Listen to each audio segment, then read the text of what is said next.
Good evening, Altadena. Good evening, community. Good evening, council members. Good evening. Wonderful. Okay, the Altadena Town Council meeting for March 20th, 2018 is hereby called to order. The time now is 7:06 p.m. The first item on the agenda will be the Pledge of Allegiance, and I will turn it over to Council Member Judy Matthews. Thank you, Chair. The Altadena Guild of Huntington Memorial Hospital was founded in 1951 in order to support the work of Women's Auxiliary. In 1952, the Auxiliary held its first benefit, a tour of 3 Altadena homes. Since its inception, the Altadena Home Tour continues to be the main fundraiser and is held on the first Sunday of May. The proceeds from the fundraiser are donated to Huntington Medical Research Center, and over the years, the Guild has raised over $2 million. The Altadena Guild of Huntington Memorial is thankful for the residents who have opened their homes, the many community groups who willingly offer a helping hand, and the citizens of Altadena for supporting the event.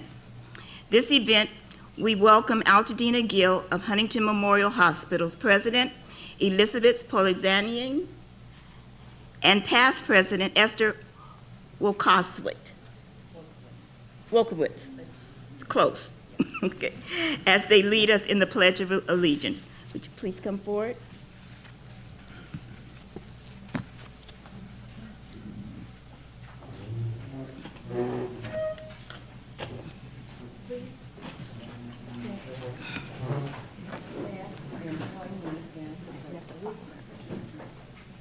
I pledge allegiance to the flag of the United States of America and to the republic for which it stands, one nation, under God, indivisible, with liberty and justice for all.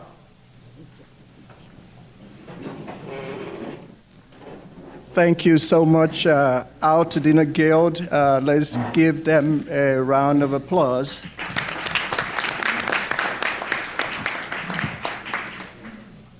Roll call, item 1.2, that will be Recording Secretary, Councilmember Matthews.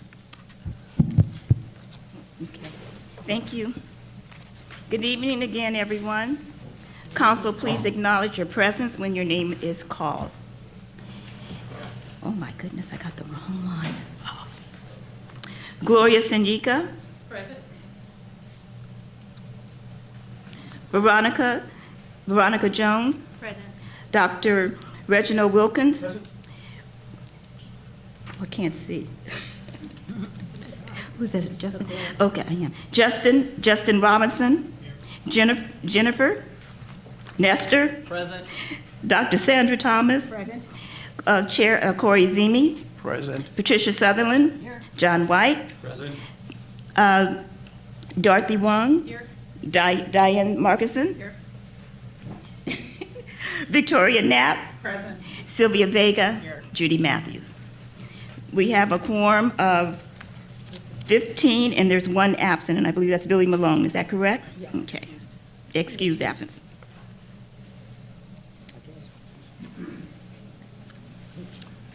Okay, thank you so much, Councilmember Matthews. Item number 1.3, that will be to approve the March 20, 2018 meeting agenda. That will be the agenda for tonight. I'll turn it over to the Vice Chairman, Councilmember Sutherlen. Good evening, everyone. The agenda, as approved by the Executive Committee, copies are on the piano in the back. Ladies and gentlemen, you have copies, I believe, of the agenda. Are there any corrections or additions before we move to approve? Okay. In that case, I move to approve the agenda as presented. Second. There's a motion properly moved and properly seconded for us to accept the agenda as prepared. All in favor? Aye. Anyone opposing? Thank you. Moving on to category 2, and that will be 2.1, and that will be the chair's report. I am heartbroken this evening, and the reason being one of our former council members, Council Member Brent Mawson's son, passed. I don't have the details. I got the information from Council Member Knapp, and this evening I was able to reach out to Council Member Mawson. What is so sad about it is that this is I believe, 18 years old. I don't have all the details, and the name is Chase. The name of the young man is Chase Mawson. And what I remember was that at 10th grade, he was already in college, taking college classes. Very bright young man with a lot of future ahead of him. So I am really, really heartbroken. I did reach out to Councilmember Mawson just minutes ago, and I did get a okay from him to be able to speak. I know that there is a GoFundMe, something out there to help them with the burial cost.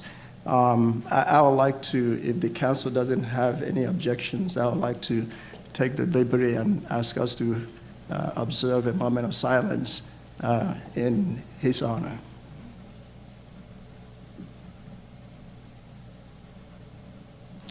Thank you so much, and may his soul rest in peace.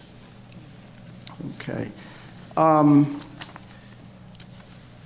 There's a number of things that I wanted to announce this evening, but let me start with the matter of Chris Ballou and the Pasadena Police Department actions within Altadena, within the Altadena town limits. Altadena, I say to you, thank you for making your voices heard loudly and clearly. Your actions have resulted in certain officers no longer patrolling your community. Your actions have also brought awareness as to the policies and procedures within your town. Furthermore, both the Honorable Torre, Mayor of Pasadena, and the Police Chief Sanchez are now open for continuing collaboration with Altadenans in regards and in these regards. While there are more work to be done, the cooperation so far gives us hope that a satisfactory policing of the citizens of Altadena can be achieved, and also where excessive use of force and profiling of the citizens of Altadena becomes a thing of the past and not expected to reoccur. Again, I'd like to thank the community. Thank you for what you are doing for your community. I know this year I have been using the phrase progressive ideas and community engagement. So the community is definitely engaged. The ideas have been very progressive things to move Altadena forward. So I applaud you, and your town council applaud you for your efforts. One of the visions that the Executive Council also had for this year, when we had the briefings of the town council members and orientation, there were a lot of talks about the bylaws, and tonight I am proud to say that the chair, Councilmember Sutherlen, has done a perfect job in bringing about the revision of the bylaws. So you will be hearing about that later on in the meeting. And we will be doing some presentation recognizing certain individuals within the community. Council members, I would also like to use this opportunity to announce the setting up of officially the Altadena Safe Street Committee. And this will be in charge of traffic safety and mobility. I would like to appoint as chairman Councilmember Dorothy Wong to that committee. So Councilmember Wong, where is she? Okay, is that okay? Are you accepting to be the chair of the Altadena Safe Street Committee? Yes. Okay, thank you. All right. Okay. Election, I will mention this. I know that at some point it will be fully addressed. I love the idea of progressive ideas and the community engagement. The upcoming Altadena Town Council election, I know we started right in January asking the community to participate. I will just throw out a figure there. Again, if we don't shoot for something, we may not be able to have something we all want to push. So I'm challenging all of us to be able to turn out 2,000 votes for your town council. It may sound a lot, but I believe that Altadena can and will do it come June of this year.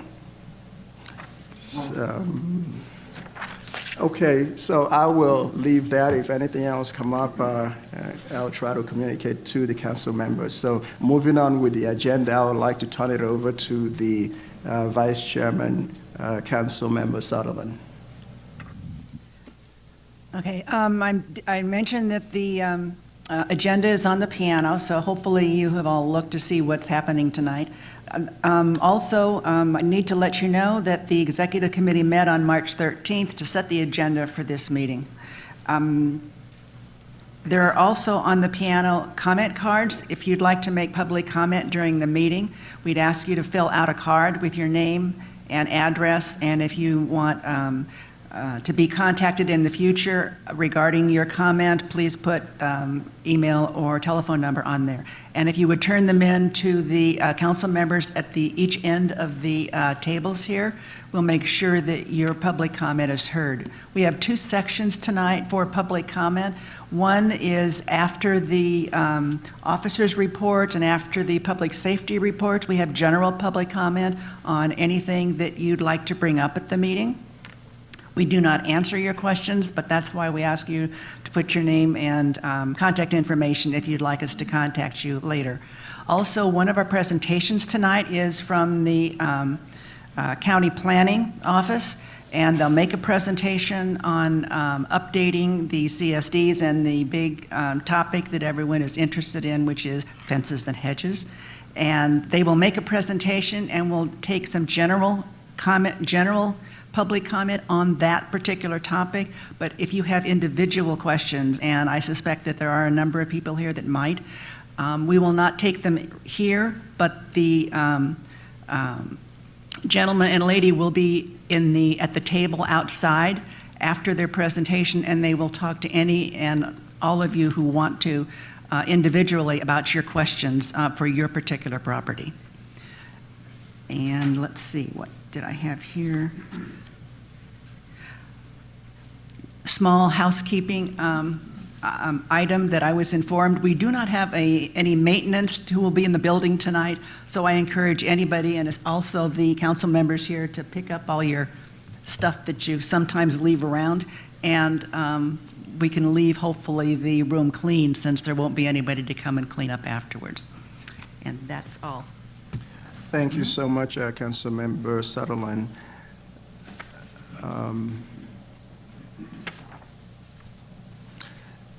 Moving on to item number 2.3, and that will be the Recording Secretary's report. Councilmember Matthews. Okay, thank you. Council, you were provided the proposed Altadena Town Council meeting minutes of February 20th, 2018, with the response date of Monday, March 19, 2018. The American Red Cross Month 2018 proclamation is included as an exhibit to the minutes. Are there any additions or corrections to the minutes? Not hearing corrections or additions to the minutes, I move that the minutes of February 20, 2018, and all supporting exhibits are approved. Council, Second. okay. Council member, you have heard the motion and properly seconded. All in favor? Aye. Anyone opposing? Anyone abstaining? Thank you. Treasurer's report, Council member White. Thank you, Chair. The account is in good standing with a balance of $2,318. That balance is a credit to all of you who have been willing to contribute to this fund. This money is used to support this council in many ways, never to account for any personal expenses.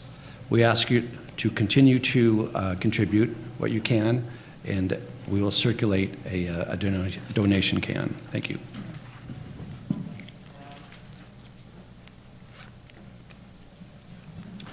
Okay, thank you so much, Councilmember White. And moving on to the correspondence secretary's report, and that will be Councilmember De La Torre. Thank you, Mr. Chair. On the corresponding front, we received a couple emails, one from a Levi Sun, who is the new PIO of the San Gabriel Valley Mosquito and Vector Control District. Mr. Sun, is inviting us to an event called Take Out the Bite of Public Spaces, April 10th, Tuesday. We also received an email from a Tanjanica Turner from the Delta Sigma Theta sorority, inviting us to the 51st Far West Regional Conference hosted by the Pasadena chapter of the sorority.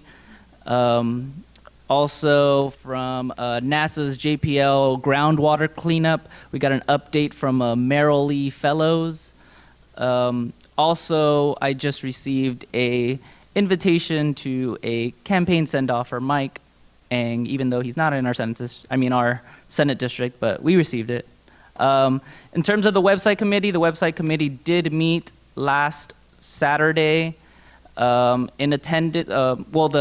website committee itself has essentially been finalized. It is myself as the chair, Justin Robertson, council member Veronica Jones, council member Dot Wong, and Altadena citizen Michael Justin Waters, who also goes by Justin. So we have two Justins. And in attendance was 3 of us, and we discussed the pros and cons of the current website, what we'd like to keep, what we'd like to see in the future, next steps, future steps we would like to be taking, and how we can accomplish those steps. Again, I invite any member who would like to join what I call ad hoc committee on the website design to please contact me. Again, no experience with website building is needed. You just need an eye for design, and that's all I ask. Thank you. Well, thank you so much. Again, let me give you the brownie points again on the website. We really appreciate what you are doing, Councilmember De La Torre. It is not an easy task. It is very time-consuming, and we wanted to make sure that we have a source of information that the community can go to and be well informed as to what is going on in your community. So I appreciate you enlisting the support of the community, both those that are technical and those that just have an eye for something that is good and friendly, navigatable, and things like that. Thank you. All right, moving on to item number 3, and that will be under public safety reports, and we would like to bring the California Highway Patrol up, and Officer Mike.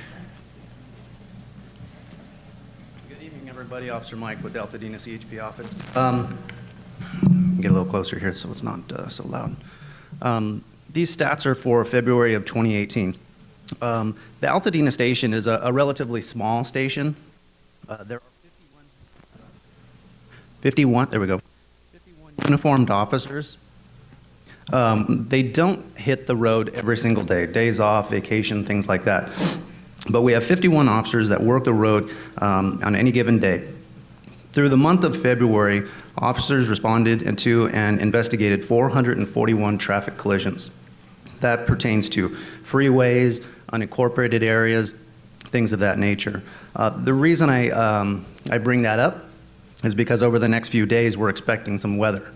So everybody here, I'm sure you could agree, you don't want to be one of those statistics.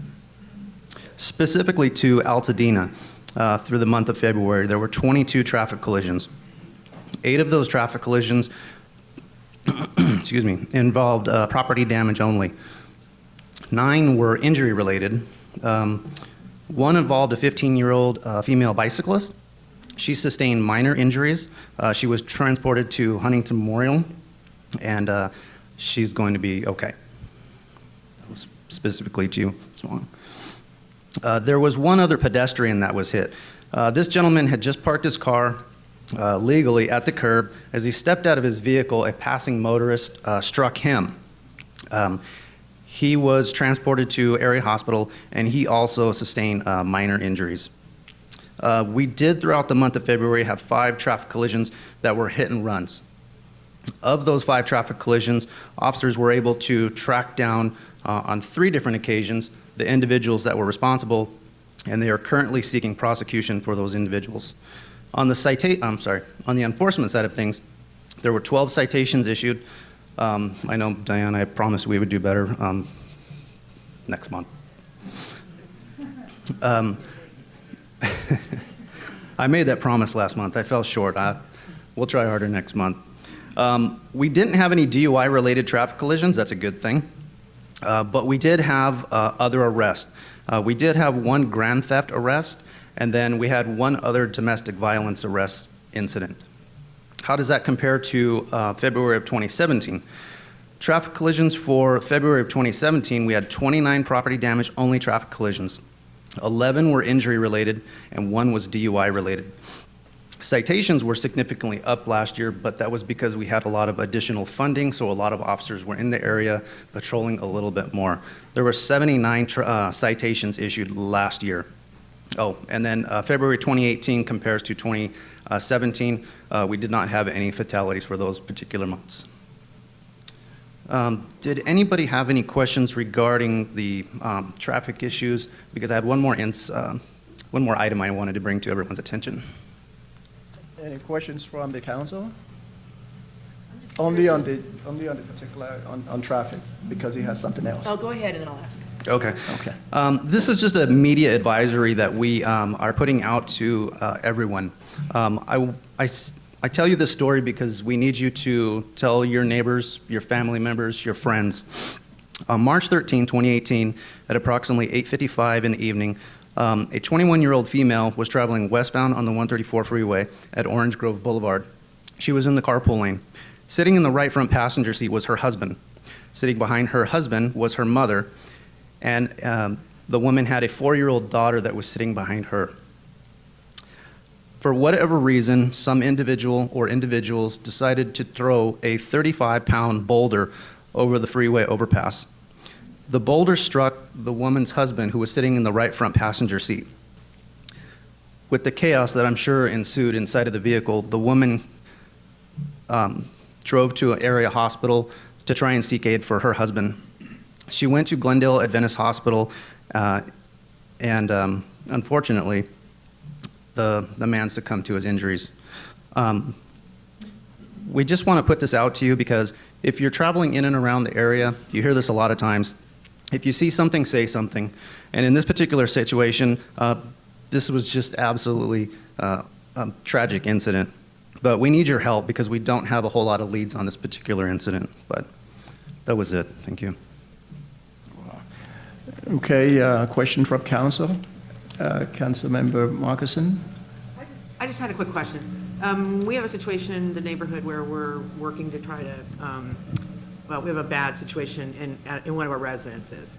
And somebody asked me about, does the CHP care about expired tags?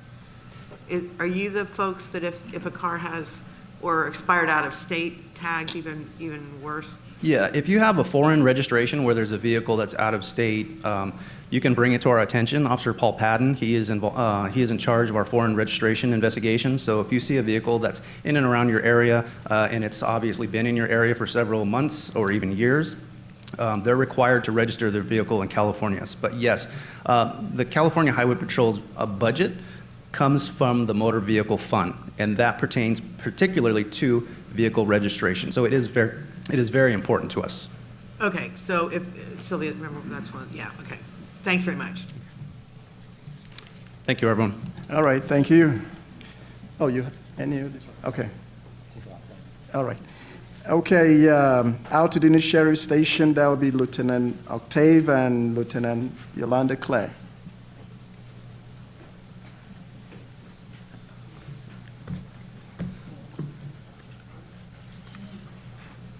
I'd like to say good evening to Mr. Chair and members of the Altadena Town Council. Thanks for having us here tonight. I'm Lieutenant Octave, assigned to Altadena Station under the direction of Captain Vicky Stuckey. Also present in the audience is Operations Lieutenant Yolanda Clay. Excuse my voice tonight. I'm getting over a little bit of a cold. I'm happy to report that there's been a pretty significant decrease in crime, and these are the stats for the month of February 2018. We had an overall decrease from 49 overall crimes in January to 35 in February. And again, I always attribute that to the work of our officers, personnel at our station, and the community. So we thank you for all of your, just your diligence in reporting crimes and keeping a watchful eye out, especially, obviously during the holiday season and beyond. Our main decrease that we noticed was residential burglaries, which has been a major issue just countywide over the past few months and years. So we had a decrease in residential burglaries from 12 to 5. We also had a decrease in robbery strong arms from 3 to 1. And also a major or pretty significant decrease in overall larcenies, and that was from 20 to 14. We had 0 rapes. Robbery weapons remained the same at 2. Robbery strong arms decreased from 3 to 1. Our aggravated assaults went down from 1 to 0. We had 0 domestic violence assaults. As mentioned earlier, our residential burglaries decreased from 12 to 5. Our vehicle burglaries also decreased from 4 to 3. And our GTAs, we did have a slight increase from 3 to 6. And that was, there were no trends or patterns attributed to that. And again, I keep my report relatively brief. I'd like to just thank the members of the community in the vicinity of Glen Allen and Pinehurst for their patience during our operation. It was actually a burglary investigation, spanned several hours, and as a result, we took 2 individuals into custody. And I'd also like to thank personnel at Avison Elementary who went on a self-initiated lockdown, and that really secured the safety of the public during that ongoing incident. Are there any questions? Okay, Councilmember Jones.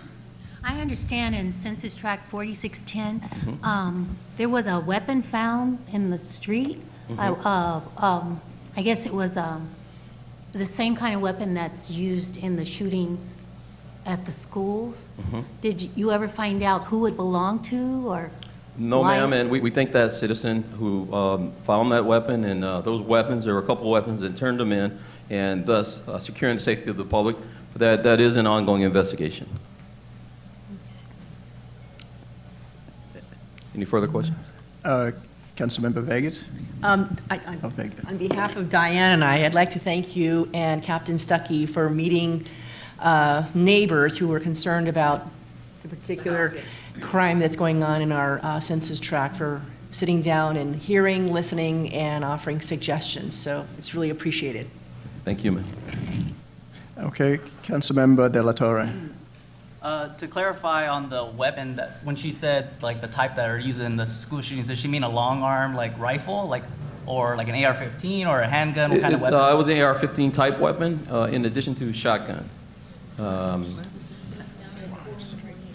Found inside of inside of a container or a case that typically is used to transport these types of weapons. And again, we're ongoing investigation, and we're hopeful to maybe apprehend the individuals that left those weapons there. Okay, thank you so much. We appreciate the report.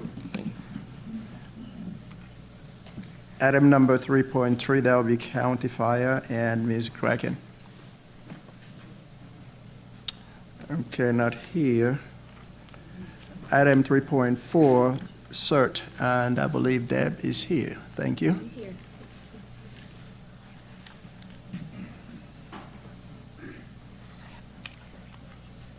Oh. Okay. Can you hold on for just 1 second? What did you, yeah. Okay, for the county fire, the stats, we do have that, so we'd like to announce that. Yeah, so Ms. Greiken typically sends it to me as a corresponding secretary, so I have a copy. But since she's not here, I guess I will present it in the manner she usually does. And I could send that to any other council member from now or in the future if you would like it. But there seems to be 352 total responses, 302 patients seen, and 235 transports to local area hospitals.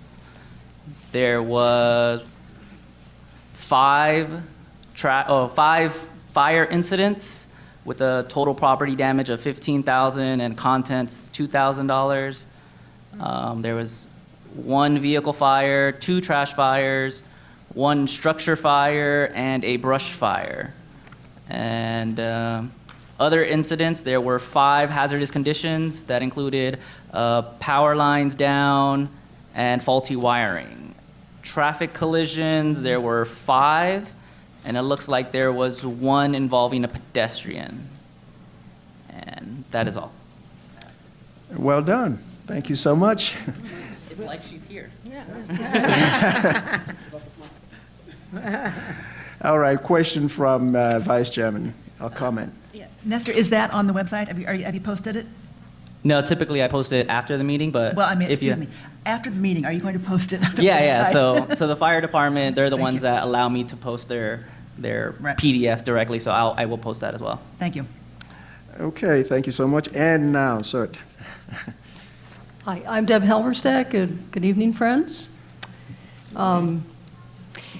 For a community emergency response team, in January, we went to Caltech for Margaret Vinci's fabulous earthquake lab tour. It was great. If you've never taken it and you can arrange for a group, I would suggest that you contact Margaret.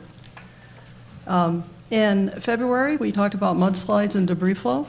Maybe we should talk about them again next month. And then in March, we got together and we talked about disasters and the management of disasters, both at home, on our blocks, and how we talk to the LASD station and how they respond with us. So we also offered training through CV. So there was a week-long training for people that wanted to get certified first course. Thank you. All right, council members, any questions for Deb, representing CERT? Okay, Jennifer? Council Member Lee. The earthquake lab, Yeah. what's the woman's last name? Vinci. Vinci.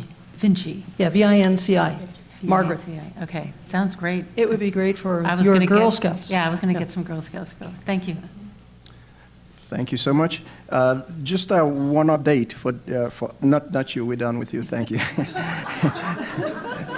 Thank you so much. We appreciate a round of applause for Deb. Okay, didn't mean it that way.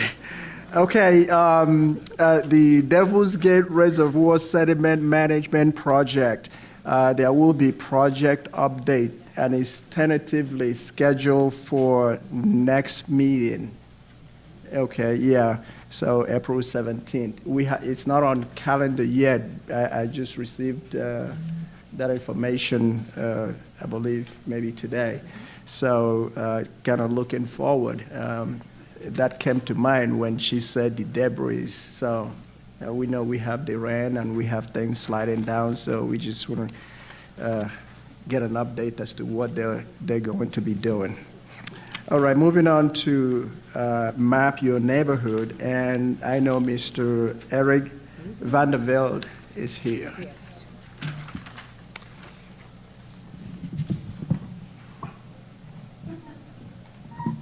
Deb, you're a act to follow. All right, I want to thank the Town Council for having us here to present the Map Your Neighborhood program, and on behalf of the 11 committee members, thank you very much. For those of you that are not familiar with Map Your Neighborhood, it is a nationwide program and also an international program for disaster preparedness. It's a 9-step program that will teach you and your family how to protect your property, and then it also includes a portion on how you can get together with your neighbors to assure that all of you have, sufficient care, because 911 services are going to be overwhelmed. It's going to be very difficult for law enforcement, for fire, for medical services, and for the utility companies to come out and help us here in Altadena. So it's a 9-step program, and I would urge all of you to consider getting more information if you want more information. There's actually several of us in the audience tonight. Deb's in the committee, Karen Gibson is here tonight, and then my wife Lisa is here too. So please see us if you'd like more information. So it is we kind of simplify the training because we'll come to your house, we'll give you personal preparedness training, we'll give you the skills on how to, for first aid, for fire suppression, for all of these things. So just please consider it. It's a great program. So since we've started the Map Your Neighborhood program, we've done many facilitator trainings here in Altadena. We'd like to thank the Altadena Town and Country Club for generously providing space and time for us to do our trainings there. We've also been very successful in outreach to the churches of Altadena, and we welcome any other churches, any and all the churches that would like to join in the program. We would like to come to your church and do a facilitator training. So our next facilitator training is at the Town and Country Club. It is May 20th, Sunday, from 4 o'clock until 6:30. These are free to the public, so once again, please consider it. So to date, we've trained 422 facilitators here in Altadena, and that accounts for over 1,000, almost 1,031 homes. It is our goal to do 10% of all of the homes here in Altadena, of like the 15,125. So we have to date probably 6.8% of those homes mapped in our program. So we're very proud of the things that are going on. So if you'd like more information, you can email us at myNRSVP@gmail.com. That's myNRSVP@gmail.com. Or if you're on Facebook, you can go to our Facebook page, Altadena Map Your Neighborhood. Just search it out and it'll pop up. Are there any questions? Any questions from the council? Okay, as usual, we thank you for your presentation. General public comment. Do you have any cards? Oh, okay, I see one. Mr. Morris, please.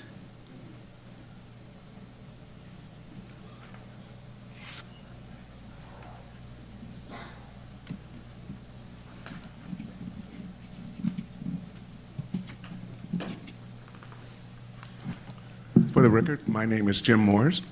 I am the director for Men Educating Men About Health, or short MEMA. We had a health screening here we had a health screening on February the 24th at the Altadena Senior Center. I would like to thank the Altadena Town Council Congresswoman Judy Chu, the Altadena Town Council, and all the people that showed up. We had anticipated a certain amount, and we were pretty much overwhelmed with a lot of people. I'd like to pass out some photos that you can keep to give you some idea of what we did.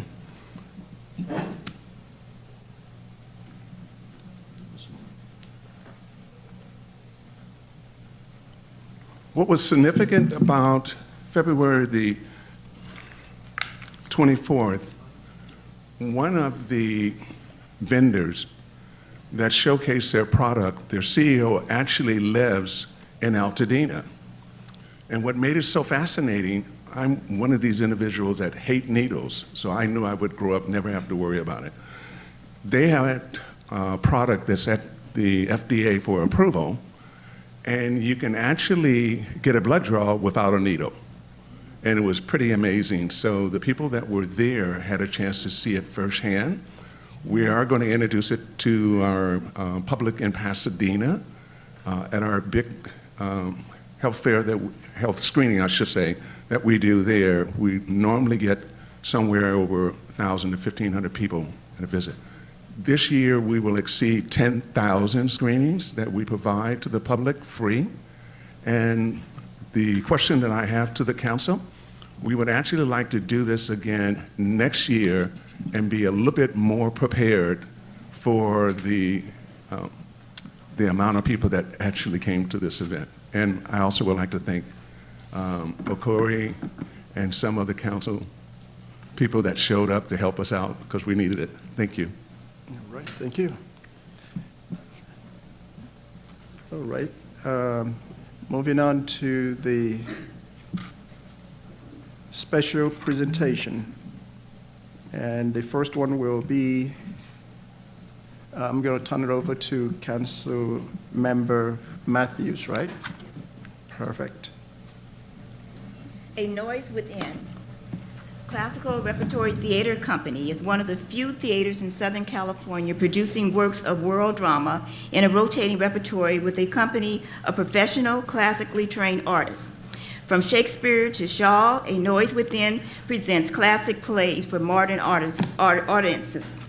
The mission of the theater is to produce world-class performances of great works of drama, to educate and inspire the public through programs that foster an understanding and appreciation of history's great plays and playwrights, and to train the next generation of classical theater artists. Mr. Michael Beckman, Executive Director, will provide highlights of the theater and information on the educational opportunities that the theater provides. That I will. Thank you very much. So I first want to just say thank you to everybody, to the council for having me here this evening, and especially to Councilmember Matthews for being so welcoming and inviting and wonderful about the whole thing. My name is Michael Bateman, as you heard, and A Noise Within has been around for 26 years. You may know the theatre from when it used to be in Glendale. The theatre has been in Pasadena for 6 years, so you may have seen it since it moved here. And so, what am I doing here? Why am I here this evening telling you all about something that's been around for so long? Well, it's just important for us to, time and again come and visit the communities that help us thrive and that we hope to bring our mission to, and to invite you all back, to make you feel welcome, and to let you know a little bit about both what we have going on that you all might be interested in, and also to let you all know what we have going on that you may never get to see. So first, before I forget, I want to let everybody know that we have brochures and postcards on the piano in the back, just behind the cookies, with a discount code on them. So go ahead and help yourself to one of those when you get a chance. Currently in repertory, we have, well, actually, why don't I go and do this first, since, this is a voting body. Just by a show of hands, who's been to A Noise Within before? Who's familiar with the theater? Thank you. Lovely, good. Okay, so plenty of opportunities to expand your horizons. So I'm going to go ahead and tell you what we have playing now, right? We have Henry V by William Shakespeare, which is an LA Times critic's pick, so if that matters to you. Our review for A Raisin in the Sun, which is also playing right now, has just been posted. Great reviews, so take a look at that and come and check that out. Both of those plays run in rotating repertory through April 8th. So those close then. And then we have another LA Times Critics' Choice Noises Off coming shortly after that. And then I can also announce that we have Man of La Mancha, which is also an LA Times Critics' Choice coming back in August. Okay. But really, that's kind of, those are the shows that we're doing right now. Those are the shows that you can come and see. But I also wanted to spend a couple of minutes talking to the group about our education program, really so you get an idea of what we do that you may not see. So in addition to the 130 public performances that A Noise Within does throughout the year, we also do 20 to 25 student matinees. We serve 16,000 students a year from 192 schools, and the students come anywhere, anywhere from right here down the street to Victorville, all ages, middle school through college. And instead of reading you, any of the newspaper reviews, I thought I'd just read you a couple of quick student reviews. Thank you for allowing us to see the play. That was my first visit there, and the first play I have ever seen. Hopefully in the future I will be able to visit to see another play, Damaris. Reading the play is one thing, but watching it is a whole different thing. This really sparked an interest in Shakespeare for me. That was an experience I will never forget. Seeing the play gave me a new perspective on Shakespeare and plays. Destiny. I do not know how you guys did it. It was so perfect. I was speechless in the end, and I am still speechless up to now. Sebastian. It was an intense play, action-packed, funny, and scary. The play was good and interesting. I rate the play 500. Shakespeare is a very interesting person. The theater is amazing. Greco. Okay. Our mission is really to introduce both adult audiences and students to universal stories that they can learn from and take with them throughout their lives, changing people's perspectives as we go. If you have never had a chance to come to the theater before, please do take advantage of the option in the back. And also, I heard Scouts mentioned. Groups of 10 or more are eligible for pretty significant group discounts. County Supervisor Mark Ridley Thomas is bringing a group of 300 from the 2nd District to a specific one-night-only private performance of A Raisin in the Sun. So, there might be other municipal groups that are interested in coming to the theater together, so think about that too.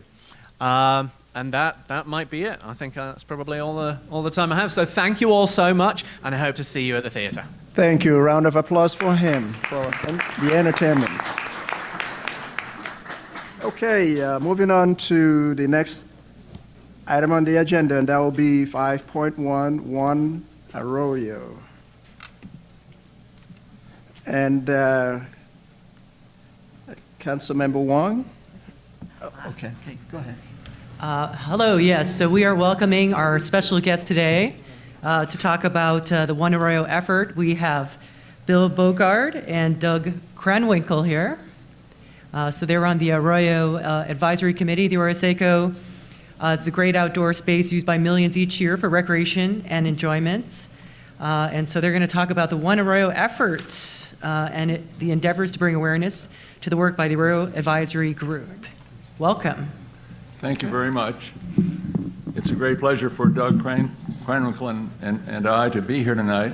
Mr. Chair, members of the council, ladies and gentlemen, thank you for this opportunity to report on an effort that was initiated a year ago by the city of Pasadena, but is intended to benefit by better maintenance and by preservation and by increasing the extent to which the public appreciates the Arroyo Seco for the entire region. And we know that the people of Altadena are interested in the Arroyo Seco because when we conducted an outreach effort through a survey to get the views of the members of the public about what they hoped would happen in the Arroyo Seco over the years, nearly 45% of those who responded were from outside of Pasadena. And the second precinct, in terms of numbers of voters who came from that precinct who participated in the survey, were from Altadena.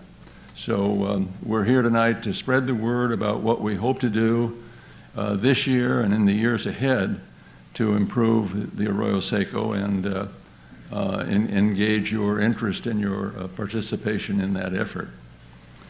I might mention that the Arroyo Advisory Group was formed by the Pasadena City Council in January of 2017, and they named Mr. Kranwinkle and I as co-chairs, knowing that Doug and I have known one another for more than 50 years from the fall that we entered law school a long time ago, and that we have been residents of Pasadena near the Arroyo Seco for all the time since finishing school.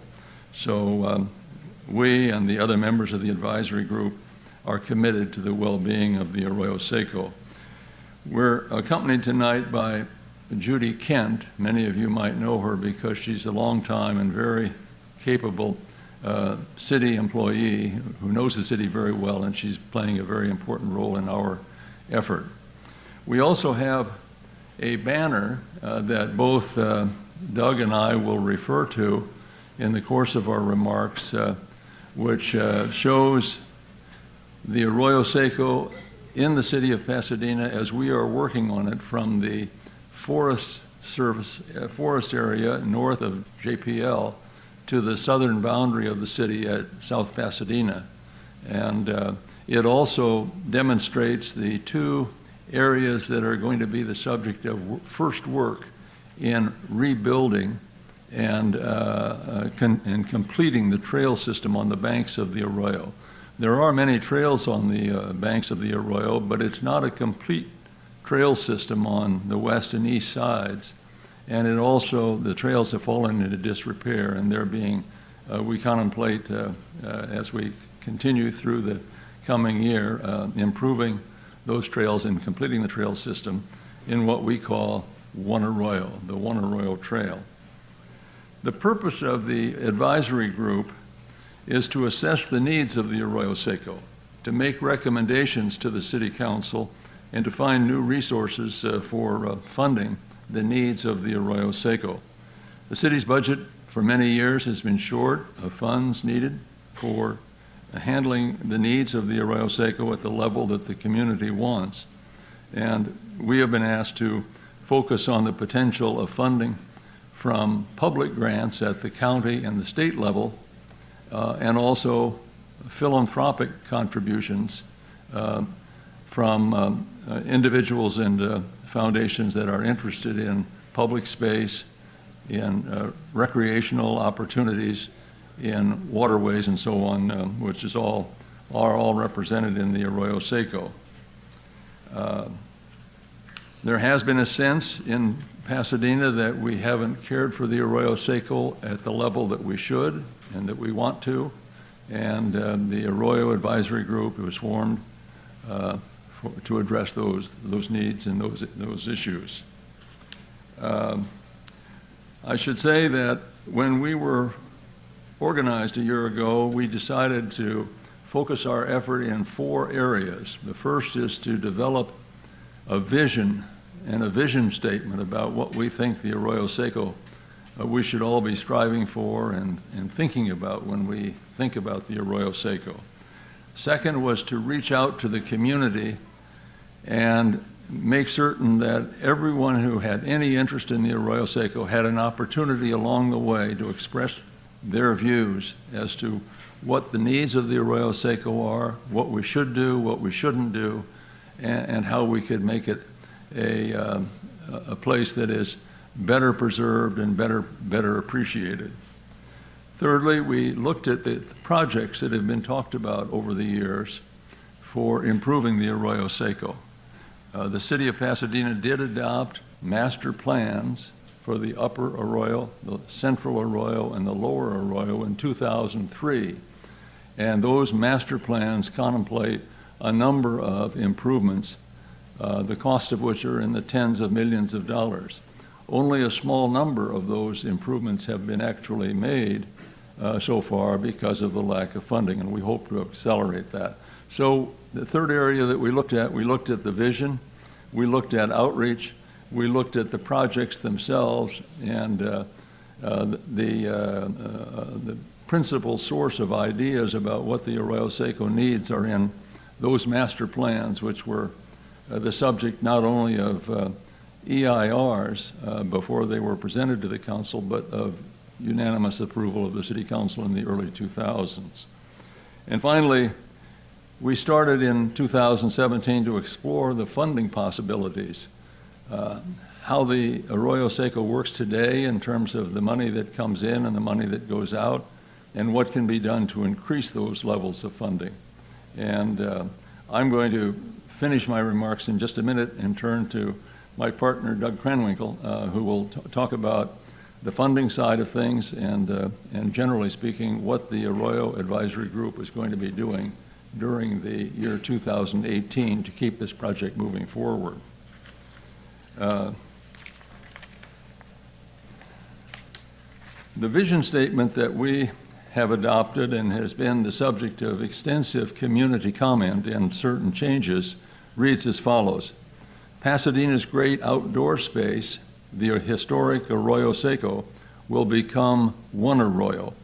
From the headwaters in the north to the tributary waters in the south, its valuable resources, including natural habitats, recreational and cultural venues, and historic sites, will be preserved, enhanced, and connected by an extraordinary end-to-end trail system.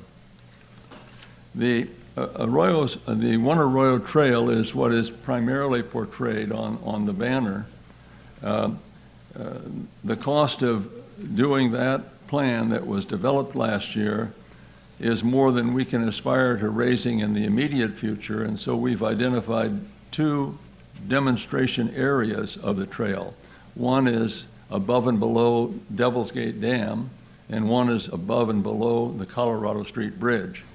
And we intend to present those in a formal way to the council and to the community as we are successful in raising some funds in the months ahead, so that they would be a starting point on the trail and demonstrate to the public that this notion of taking care of the Arroyo Seco at a proper level is serious, it's feasible, and it's already started. So what we'll be continuing to say this year and in the future is join us in the effort to enjoy the Arroyo Seco and to support its proper care and preservation. It's now a pleasure for me to turn to Doug Kranwinkle, who will complete our presentation, and we're both available to answer questions to you that might come up. Thank you very much for this opportunity. Okay.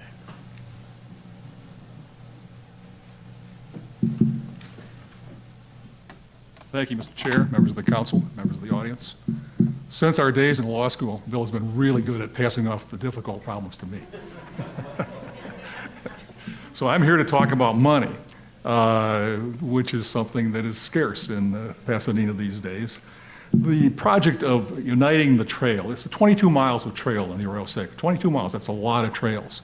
But if you go down there, how many of you use the Arroyo on any kind of a basis to hike, walk, run? Great, terrific. If you use the trails, you'll find that you come to spots where they're simply not connected. And the signage is not good. So when the trail ends, you have nothing to help you find the next segment of the trail. It's a beautiful area. In 1906, President Roosevelt the first one, sat there and said this is one of the great natural parks of the world, and it is. It's a gorgeous area. Anyhow, the project to unite the trail, connect the trail, improve the signage, improve some of the amenities down there, you would think would be a universally popular thing. But it's not. It's Pasadena. Nothing's universally popular except Bogart. only four-time mayor in the history of the city. Anyhow, some people want it simply to be a natural park. Some of them would blow up the Rose Bowl, just put it in the smithereens and get rid of it because it detracts from the natural habitat. Others use it heavily. They run around it. They use the concerts in the Rose Bowl. They go to the football games. They use the kids' space. They use the aquatic center. All the other venues that are down there. There are many, many venues. There's a place for archers. There's a place for casters. I'm a fly fisherman. There's a casting pond. There's a horse area up in Hahamunga.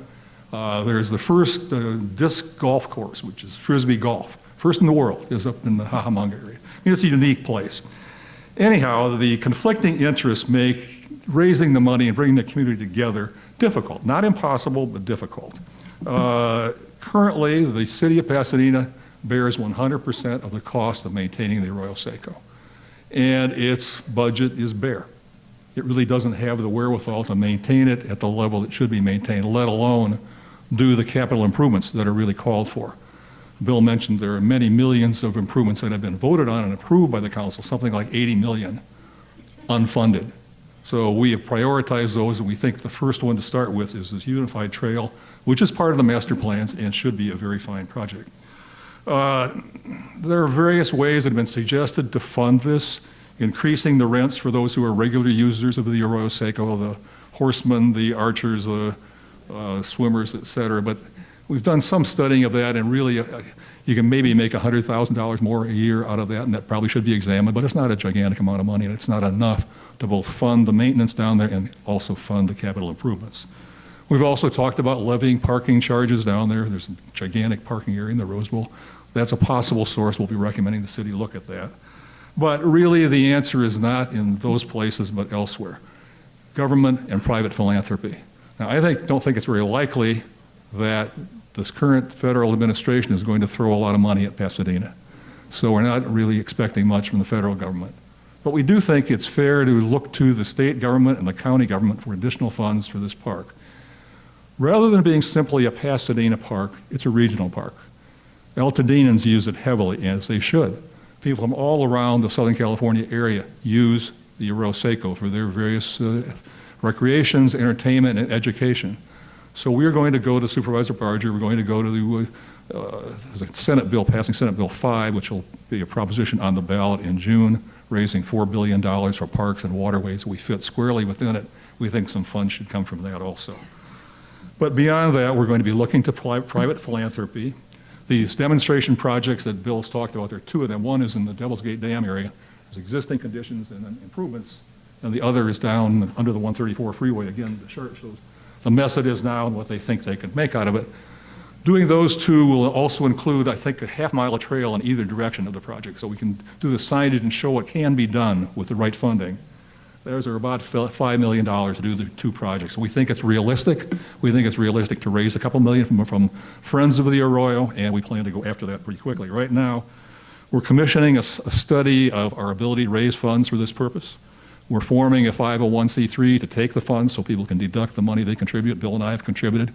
We're hoping Friends of the Arroyo will develop and do something like what developed in New York back in the 1970s and 80s. You may remember then Central Park, which had been a great park, had become a mess. It was dangerous to walk there, even during the daytime. The citizens took it away from the city with a contract, and it's run by a conservancy, and it's quite a nice park. And something like that might develop long-term in the Arroyo, that it's funded by a conservancy or some other entity, and that it thrives as such. We're probably going to be seeking some business contributions as well, although people worry that we're going to commercialize the Arroyo Seco. That's not our intention. There probably will be some minor donor recognition plaques on the ground or a donor recognition sign in some place, but our intention is not to make this a gigantic Ford Motor Company, Honda Motors, et cetera. It's a Arroyo Seco. It's a natural, wonderful asset for all of us. Thank you for your time, and Bill and I are glad to answer questions. Thank you so much. Well, go ahead. Round of applause. That makes you feel good. Thank you. Okay, any questions from the council? Councilmember Robson? Hi there. To what degree can the Devil's Gate sediment removal project, which has some wetlands component to it, restoration component, help achieve these goals here? Is there any portion of that effort that's helping to implement this? The trail consultants, and we've had trail consultants, Mr. Robertson, help us with the plan, believe that that project will not damage the demonstration project. Hopefully there'll be some good that comes from it, and we can tie into it and make use of it with the trail project. But one of the worries was that that removal will somehow get involved with this demonstration project, which is right at Devil's Gate. And we believe, the trail consultants believe, that will not happen. It will not damage the project. So your Devil's Gate proximate portion, demonstration project is outside of the Devil's Gate sediment removal project area? That's my understanding. Okay. Yes. Okay, any further questions from the council? Okay. Thank you, Mr. Chair. Public comment. Okay, go ahead while we're waiting.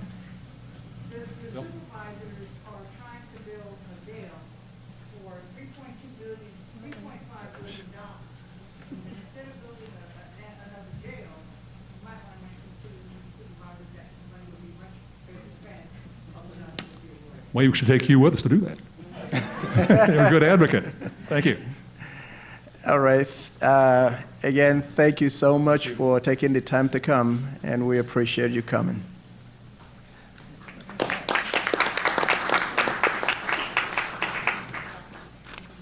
Okay, the next agenda item will be the that's actually 5.3, either way, 5.2. It should be 5.3. Okay, and first of all, I'd like to bring Mr. Richard Mashallan.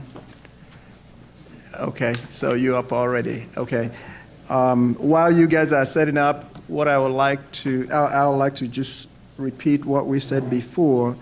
Following the presentation, I know that they already set up in the lobby to address specific property questions. So during the presentation now, they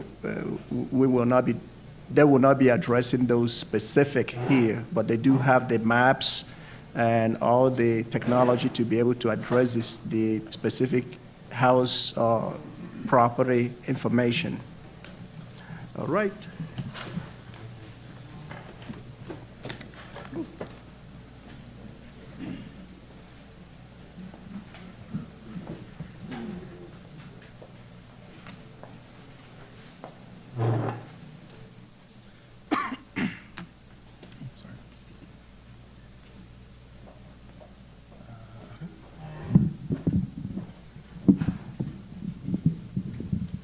Can everybody hear me? Yeah. Okay. Good evening, everyone, and members of the Town Council. My name is Richard Marshallian, and I'm here with Alex Garcia and Mark Herwick of the Department of Regional Planning, as well as Barbara Childers of Department of Public Works. And we're here to talk to you about the updated standards for fences, walls, and hedges in the Altadena Community Standards District, or CSD. Also with us is Yvette Nguyen, Carmen Saenz, and Susie Tay from Regional Planning, who will be available to answer questions in the lobby, or specific questions in the lobby if you have any. But we ask that you hold any general questions about the CSD until the end of the presentation in the interest of time. We will be available after the Q&A in the lobby for anybody who has any other questions, and we're always available. We'll give out our contact information. Anyways, to get started. First, a bit of history and background of the updated Altadena Community Standards District. So there were three elements that came together to inform the update to standards for fences, walls, and hedges in Altadena. The first was the enforcement moratorium, then the Altadena Vision Report, and lastly, the Altadena CSD update process itself. So first, a little bit about the moratorium I referenced. Due to the proliferation of overheight fences, walls, and hedges, a moratorium on enforcement was enacted by the county. The intent of this moratorium was that the enforcement would be on hold until the standards were updated to match the community's desires. The standards for fences, walls, and hedges were updated to match the community's desires. The new updated CSD became effective on January 11, 2018. Next came the Altadena Vision Report. So this was commissioned in 2012 and showcased the community's input about Altadena's future. The Vision Report was to set the direction for the future update to the Altadena CSD and was considered a snapshot of community discussion at the time. Some comments from the visioning process included the request that the CSD be more accommodating for overheight fences, walls, and hedges. So that was taken into account with the update process. So most recently, the CSD update process, which began after the vision report, included community discussions, partnerships with the town council and the CSD committee, and discussions with the CSD committee, public works, and other county departments over many years. The new standards balance community desires with safety needs, and the result was a loosening of the existing standards for fences, walls, and hedges in Altadena. With that background, I now turn to Mark Hurwitz from the Department of Regional Planning to continue. Thank you, Richard. Again, my name is Mark Hurwitz. I'm with the, as mentioned, Department of Regional Planning. I'm the manager for the Land Development Coordinating Center. That's the part of the Department of Regional Planning where we administer the zoning code. So as you know, the Altadena CSD has been updated, and that is part of the zoning code. And let me move to the next slide here. Go ahead, if you don't mind. Terrific. So I'm going to go over a summary of the standards for the CSD regarding fences, walls, and hedges. I believe everybody was able to pick up a little handout, and you can follow along with the same general information that's up here on the PowerPoint screen. So this provides a model of what a typical corner lot looks like, and we see the front yard, and that's what we're dealing with the overheight fences, walls, and hedges, those that are in the front yard. So between the right-of-way line and 10 feet back, you can have something, a wall, fence, or hedge, a maximum of 42 inches. Beyond 10 feet, you can have a wall, fence, or hedge of a maximum of 6 feet. And in the right-of-way, obviously, things are not permitted. Yeah. Let's see. Okay, here's the next slide. Again, this provides a similar model of a typical lot, an interior lot. Something a little bit different than what you saw on the previous slide was what we're calling a driveway zone. You'll notice that sort of shaded area with the 45-degree angle on either side of the driveway. That's an area where you cannot have anything higher than 42 inches. Outside of the driveway zone, between the right-of-way and 10 feet back, you can have walls or fences, 6 feet maximum. Any portion, 42 inches, shall be 80% transparent or open and non-view obscuring. And also, however, in that same area, hedges no higher than 42 inches. Then again, 10 feet back in that front yard, you could go as high as 6 feet. That's the general, it's pretty simple and straightforward what the new standards are. I know that's a bit different than what folks have seen in the past, but again, we're here to answer any questions you may have, and we'll try to do that working with you out there in the lobby at the conclusion of this presentation. I'd like to turn it over to Alex Garcia. Alex is the manager for zoning enforcement, and he's going to come up here with a bit more information for you. Thank you.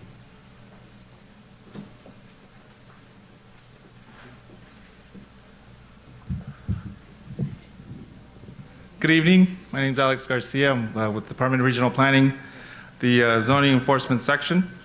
As Mark said, there's new standards that relate to fences, walls, and hedges in Altadena. And let's see. So what we have today is we're going to present to you what you can do if you have one of these fences, walls, and hedges that don't meet the new standards, right? just as a reminder, like I said, like Mark said, might want to hold your questions to the end. We will take some questions at the end of the presentation regarding general information. If you have any questions with regards to any of your specific properties, we can take them outside in the lobby. We have a software program that we can look up your property and we can answer a lot more questions that way. Okay, so what is this registration about? So like I said, if you have a fence, wall, or hedge that is not meeting the new standards, we have a voluntary registration program.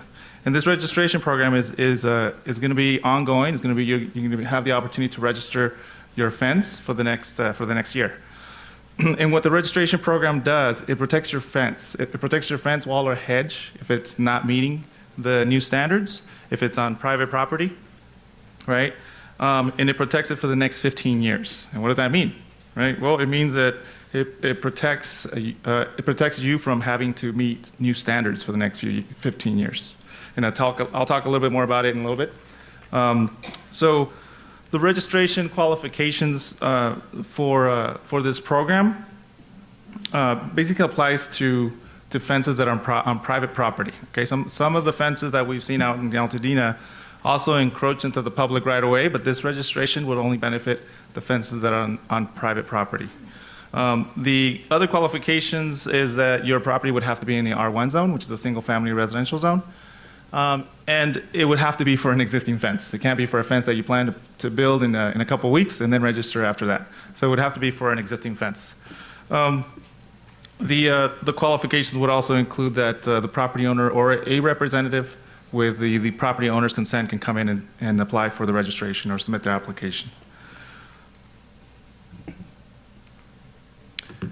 So the registration is very easy. We have an application online. We also passed out some applications, as you might have seen. If you don't have one, you can have one of our staff hand you one. But it's pretty easy. It's online. You can do it online. It requires you to fill out a short one-page form, also to draw by hand a simple site plan of your property, just showing where your house is at in reference to where your fence or wall or hedge is at. Like I said, you can apply for it online. You can also apply for it in person. And the good thing about it is that it's free, no cost. Okay. Now, some of you might be a little hesitant about registering your fence, right? Why do I have to register it? Well, like I said, the purpose of the registration is to protect your fence from having to meet new standards within the next 15 years. After the 15 years, then that's when your fence can be asked to be removed, can be asked to meet the new standards if a complaint is submitted. If you have a doubt of where your fence is at, whether it's on private property or it's in a public property, this is why we have staff here today. We'll also have staff available at our offices, at our field offices, and our headquarters to answer any of those questions. You can call us as well. You can email us. But if you have any doubt and you're running close to the deadline, I would encourage you to register your fence because, like I said, the main purpose of this is to protect your fence from having to meet the new standards for the next 15 years.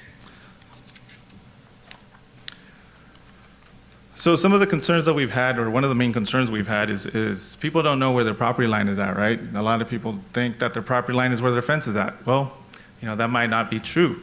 So what we have, we only have, well, there's only one way to identify where the exact location of your property line is at, and that's through a survey. And the county doesn't conduct any surveys. It would have to be you would have to contract someone to come out and do a survey for your property. However, we can assist you in finding a reference of where your property might be, where your property line may be. It's not an exact location, but at least it'll give you an idea whether or not your fence is on private property or on the public right of way. We use this software called GISNet. It's on our website. Like I said, if you have any questions with regards to your own property, you can go outside in the lobby. We have some staff members that have the software on a laptop, and they can look up your property, and they can tell you more or less ballpark where your property line is at. You can also go home, try and see if you can log on to this website and try it yourself. Okay. So what does this mean in terms of enforcement, right? I think that's the bigger question. So, well, as I said, this registration is just to protect your fence. It's not an entitlement. It's not a permit. It's not making your fence or hedge or wall legal.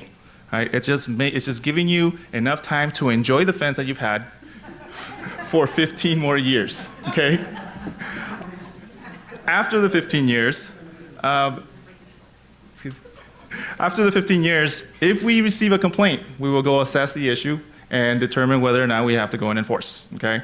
And that's if you don't meet the standards in 15 years, and we get a complaint about your fence, and we find that you're not meeting standards, then we tell you, all right, here's your options.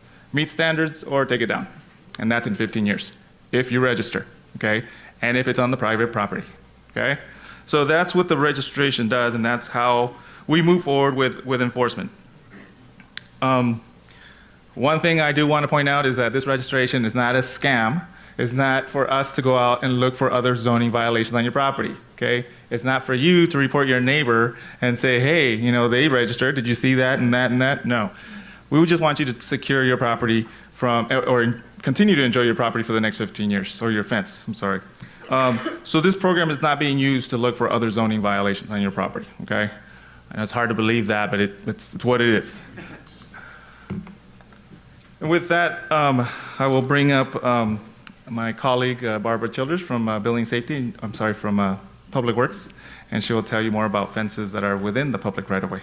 Alex, before you sit down, just really quickly, what happens if you don't register within the registration time period and then a complaint is filed? So if you don't register within the registration period, your opportunity is lost to register. You don't have an opportunity to enjoy your fence for 15 more years. Okay? If someone complains and we see that you did not register, then we're going to ask you to meet with the new standards. Okay? Barbara?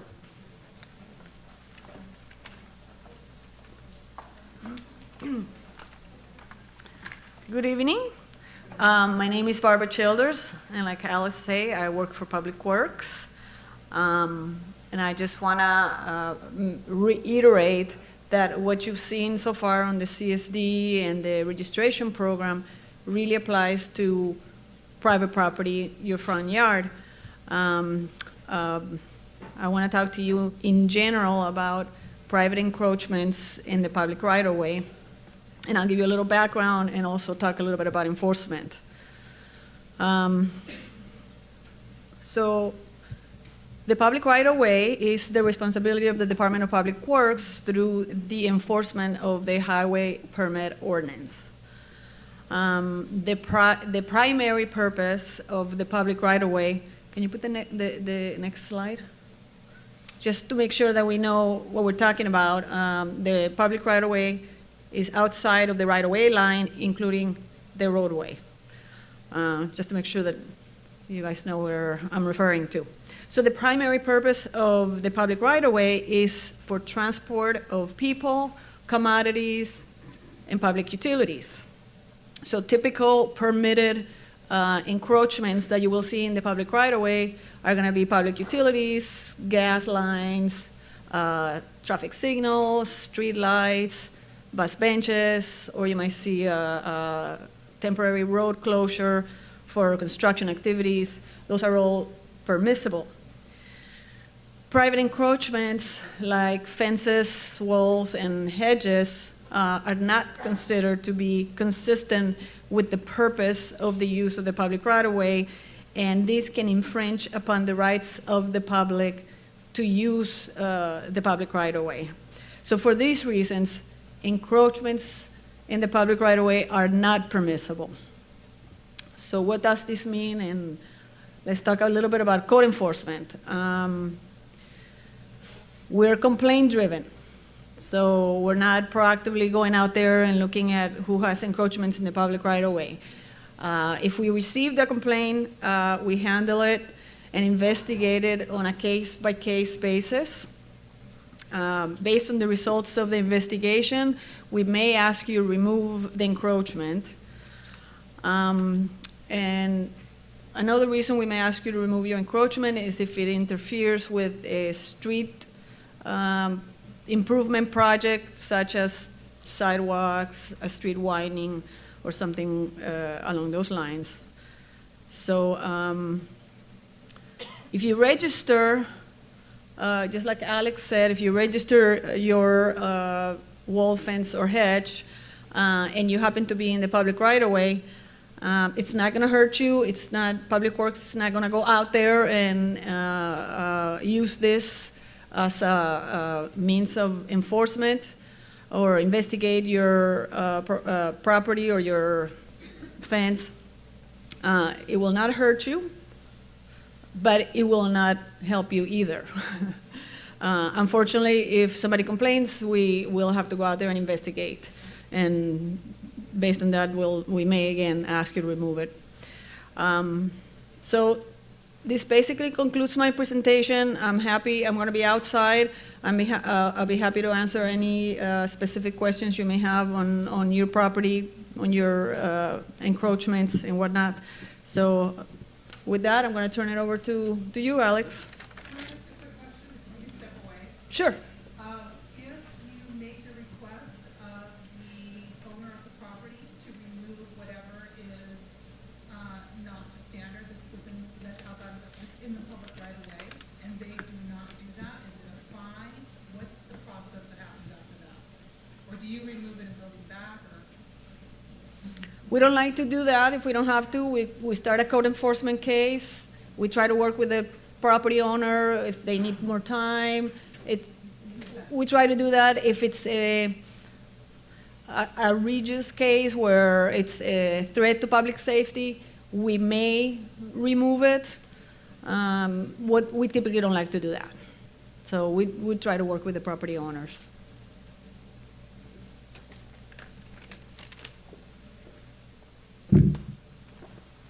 Thank you, Barbara. So that concludes our presentation for the fence, walls, and hedges. At this time, I'd like to have the presenters come up, and we will take general questions for the next 3 to 5 minutes.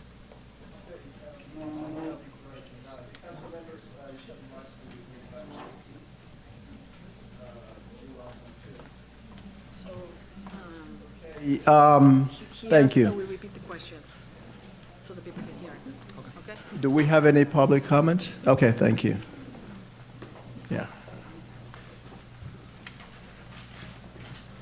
Nicely done.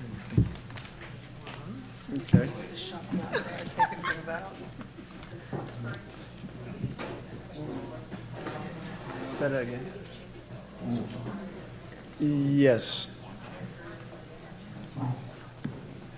Okay, the questions will first come from the council members, and then we will call on the general public to ask questions. So let me start with Councilmember Matthews. I'm just going to go round through this way. Presenters, Go ahead. do you have the presentation available via link? Do you have that? Do you have your presentation available where it can be accessed on a site? We haven't posted it, but if you'd like it, we could make it available. Yes, please. Yeah. Okay. Councilmember Vega? Confirming that if the property is registered, that the registration is maintained with the property, and if the property is sold, the new owner, that property, the registration would just stay. That is correct. The registrations are maintained with the property, not with the owner. Councilmember Markison? When you say that you want a site plan, which is very county-ish, can I take an 8.5 by 11 and sort of draw out my, sort of draw it out and give you measurements or something? Is that what you're looking for? Yeah, as a matter of fact, our applications have a sample site plan, and we included also a grid so that you can guide your lines, straight lines preferably, for your site plan. And we're looking just to see, just in reference, where the property line is at, where your fence is at, and where the house is at, and your driveway, hopefully. Thank you. Councilmember White, I know I skipped Councilmember Knapp. Do you have a question? Okay. Councilmember White? Yes. How does this apply to private roads, where quite typically property lines run to the center of the road?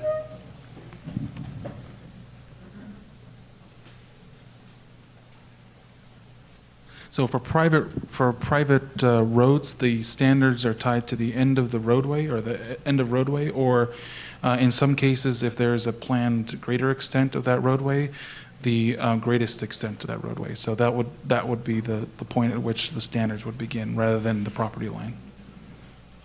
And it also, I mean, not to get too much into specifics, it also depends on if the private road is a through road, so if the road goes through a certain individual's property, then the standards would apply as regular. But if the private road kind of cul-de-sacs or terminates in that property, then the standards don't necessarily apply in the same way. So if it just acts as a driveway in those cases. Councilmember Robertson. Hi, thanks for coming out tonight. But my question is, what are the county's plans in terms of community outreach and education on this really important issue for a lot of folks, besides tonight's meeting? What more does the county plan to do to spread the word about this? It's a good question. Community outreach is very important to our projects. For this specific project, we have planned to first, attend this meeting, present it to the town council. In addition to that, we're going to attend a CONA meeting next week, present it to that town council. We're going to use social media. We're going to pass out. We're going to create postcards and pass them out to every property owner that owns a property on the R1 zone. And I believe we're going to do some flyers that are going to be handed out at the similar to these, handed out at the field offices and in our headquarters. Yes. Last comment on that. If you're going to do a mailing, I'd note that some folks rent, and so the mailing perhaps ought to go to the owner of record rather than the tenant. We plan to do it to both, so Cool. hopefully that'll reach everyone.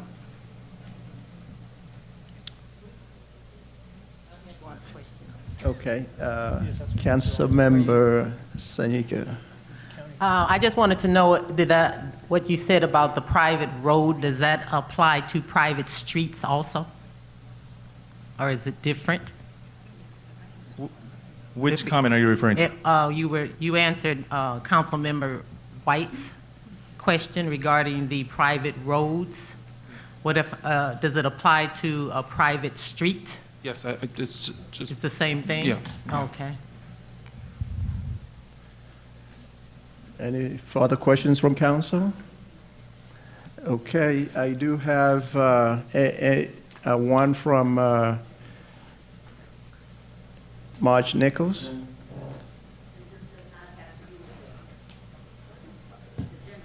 Oh, we already passed that, but, okay. Any other question? Do we have anything else?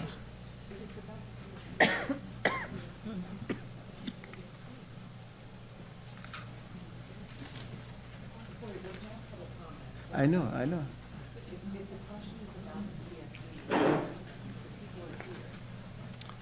Yeah. No, it's not. The question, you said the question is a general public comment, not about the CSD. Okay, that's what I said. We already passed that. We are at the CSD public comment. Okay. All right. Well, once again, you all will be around just in case if someone has specific questions that you might assist them address. So again, thank you for taking the time to come. I'm not sure, maybe we can talk about that, but I think we need a little bit more of community awareness. So all the next door, whatever we need to do to get this information to the property owners, map your neighborhood. We're gonna need some help from everybody, so to be able to get the information out. Okay. We'll keep in touch with them. Yeah, it is only because as of right now, we've already lost over 2 months. This thing went through the CSD January 11, so now we are March 20, and this is the first time that this is coming before the public. So we really like to speed this up to be able to have the 15,250 homes in the area covered. Okay. Is it on the CSD? Okay, I'm sorry. Is it possible to make a general announcement? You know what? once we finish with this, then I will take the privilege to allow you to do that. So any other questions on this matter? Okay, I have one person on the CSD, correct? Revision, is it driven by complaints or what caused this after 60 years? That was a little bit of what I was trying to get into in the presentation, but it began with the awareness of the proliferation of overheight fences, walls, and hedges, that community members had these overheight fences, walls, and hedges, and that the community, there's members who wanted it. So it began with the moratorium, and then there was a vision plan that was commissioned in 2012, and the vision plan reached out to, far and wide to the members of the community and asked them what they were. One of the feedback they got was about what they wanted for fences, walls, and hedges, and at the time, the community discussion, or the snapshot of the community discussion, showed that individuals were in favor of loosening the standards for fences, walls, and hedges. And until that point, the long-standing rule was that in the front yard it should only be 42 inches. And so it was the desire at the time to have higher, taller fences, walls, and hedges. As well, and lastly, even as we were working on the CSD update itself, we had outreach to the community groups. We had an open house, and individuals in the CSD committee and individuals who visited us also some people expressed their desire to see taller fences and hedges, and some people, the opposite. But in general, we had an idea that the community wanted taller fences, walls, and hedges. Over 15,000 houses. No. Over 15,000 houses in the community from what they determined. So I still don't quite understand how this came about. I've been a resident up here, and my present resident since 1968, that particular house. I've never heard anything about this until I saw it online. The other day. Richard, let's take that up here, if you don't mind, for a moment. Councilmember Marcuson. I'm just curious. I don't want to start a big deal. Yeah, no. If I may, over the course of the last probably 20 years, there have been a couple different moratoriums on enforcement. So there was a point at which 3 years ago, 4 years ago, 5 years ago, something, Supervisor Antonovich asked us if we would please agree with the county not to enforce because there were so many fences that were in violation. So we had a CSD schedule, the CSD update, the Community Standards District update, which is our code that overlays the county code. And so in the course of, he asked us please to not enforce unless there was a danger until after we did the CSD. So basically what we did was, rather than just leave the CSD rules the way they were, we came up with some ways that loosened up the requirements a bit. And then, rather than have it go into effect January 11th and go back and, get everybody, we came up with a request to the county that we please see if we could come up with a period of time that, that people could adhere to the requirements. So am I to understand then that these regulations that we have that are coming into force, they've been here all along? All along. Yes. Like from the 20s. Well, that's what I'm thinking. Yeah. I've got figured in my house in the 30s. Right. And it's just the way it is today. Right. So that's why I'm kind of curious what prompted all of this. Well, plus, remember, in Altadena, in the county, everything is complaint-driven. So unless somebody complained about your fence, right, if somebody had complained about your fence in the 40s, somebody would have had to change it if your fence is not to code, yeah. Does that make sense? Does that help? Okay, yeah. All the years I owned that house. Right, right. All right, thank you. Is it public comment on the, thank you.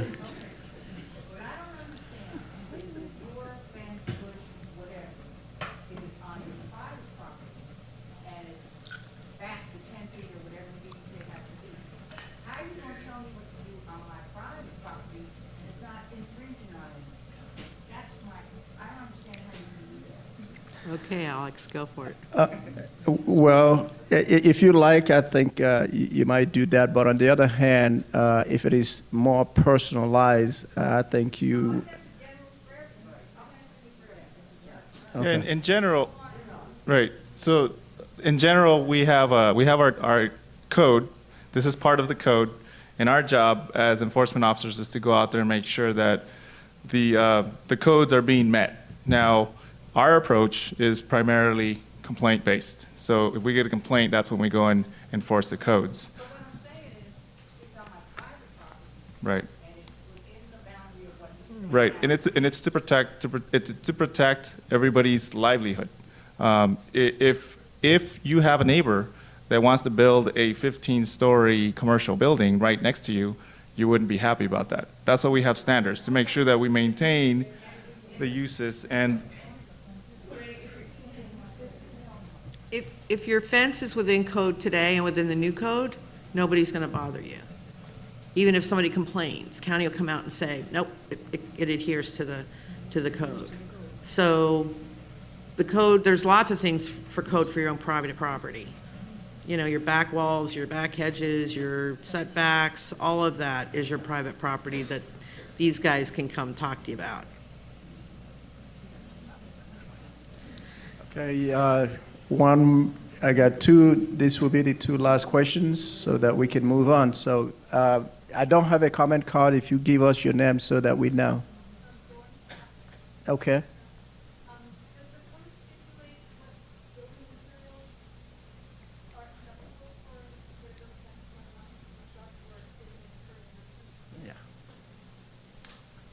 There are some limitations on the material. I think barbed wire is not able to be used. There's some, but other than that, I'd have to check the code, but there are some, and I can, chain link, chain link barbed wire, I'd have to look at the code, but yeah, there are. But you can ask specific questions about that of these guys outside, yeah. Okay, this will be the last question. Go ahead, ma'am. Your name? Megan Garrett.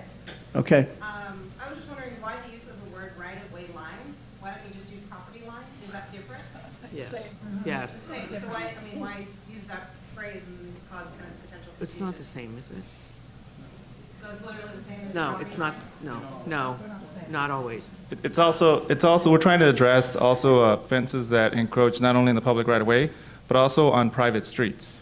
And so when they encroach on private streets, then the right of way, or I'm sorry, the property line doesn't apply because your property line actually goes to the middle of the street, and that's why we use that term. Yeah. Yeah.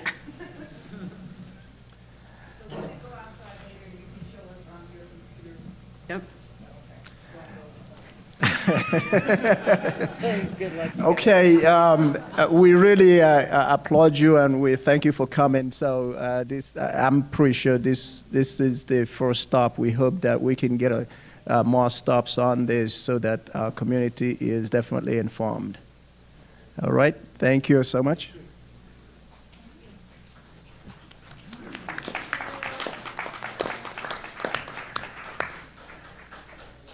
Okay, privilege for Marge Nichols.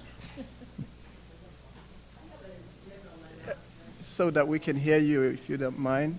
Sorry about that. Thank you.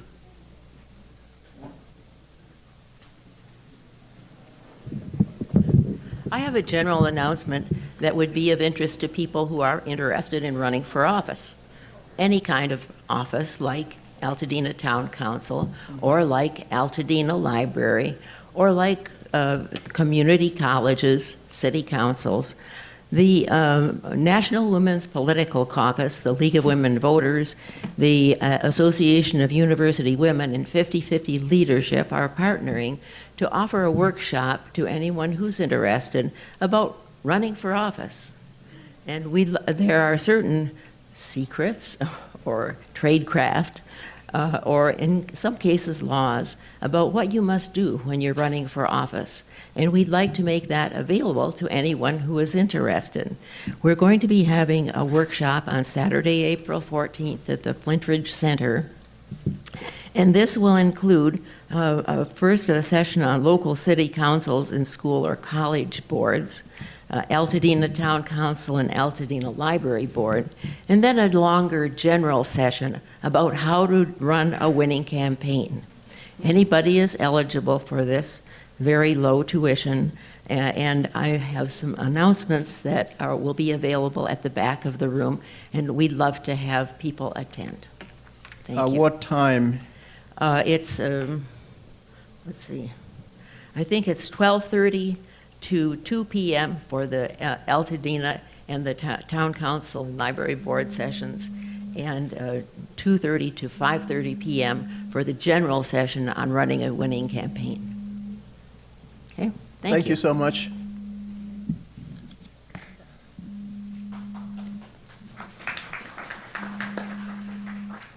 Okay, tonight we have item number 6. That's also a new item for us. Is special recognition, and I would like to bring up council member.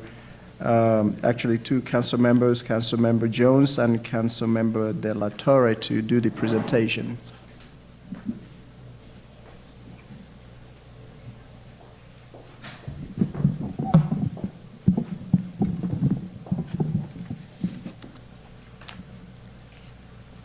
Good evening.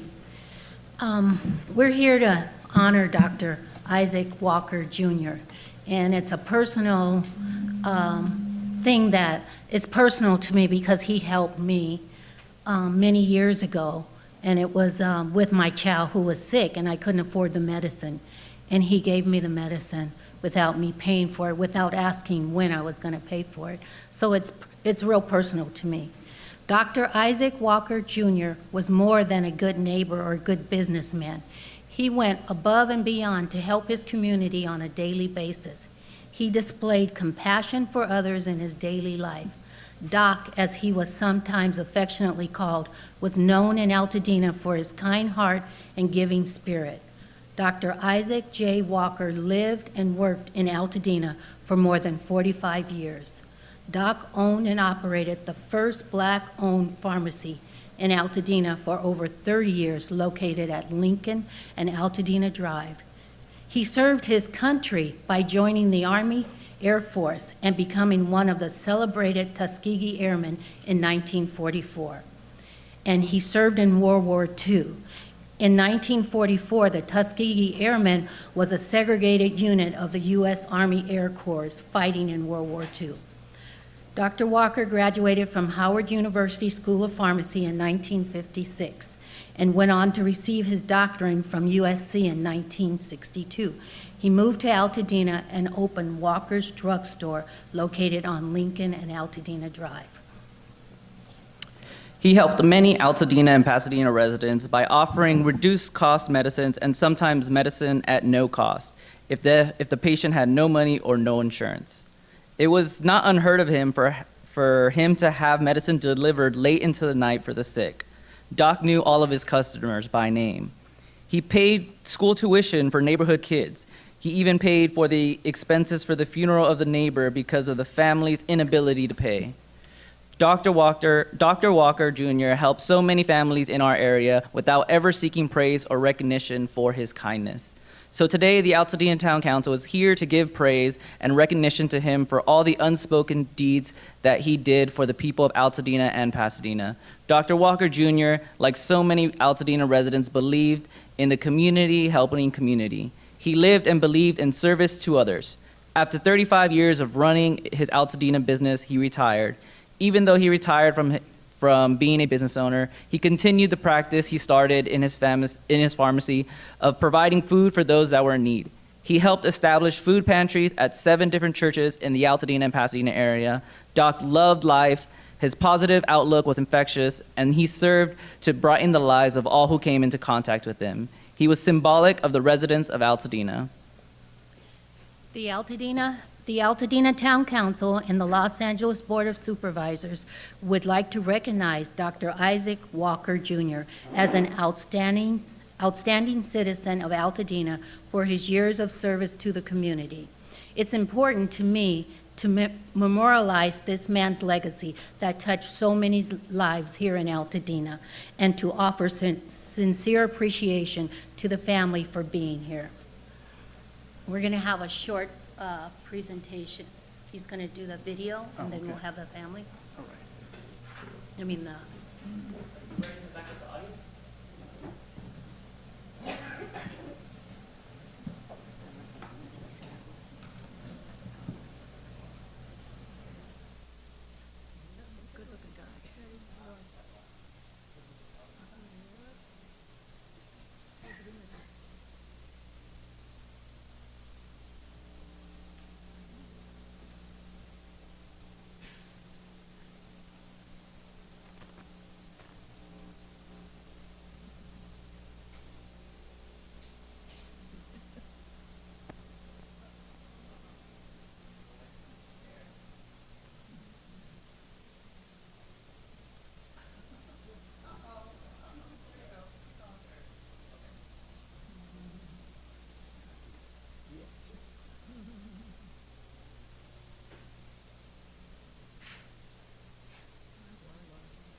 May I have the family come up, please?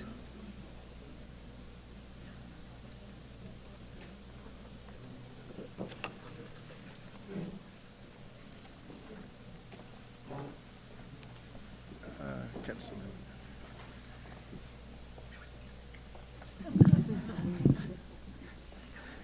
Okay, we are very proud of the work that he did, and he continues to impact this community. So on behalf of the Altadena Town Council, this certificate of recognition is being presented to the family of Dr. Isaac J. Walker, Jr. in recognition of Dr. Isaac Walker's demonstrated compassion, integrity, leadership, and personal sacrifice while providing pharmaceutical services to the underserved community of Altadena. This day, Tuesday, March 20, 2018, and this is your Altadena Town Council signed by signed by Okorie, Ezieme Chair.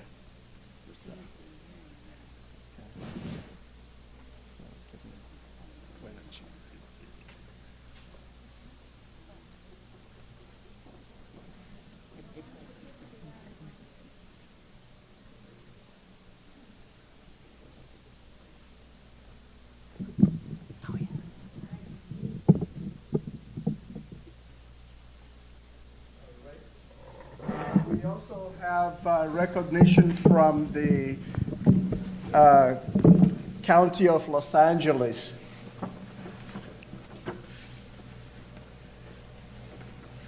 Okay. All right, Danny. Okay.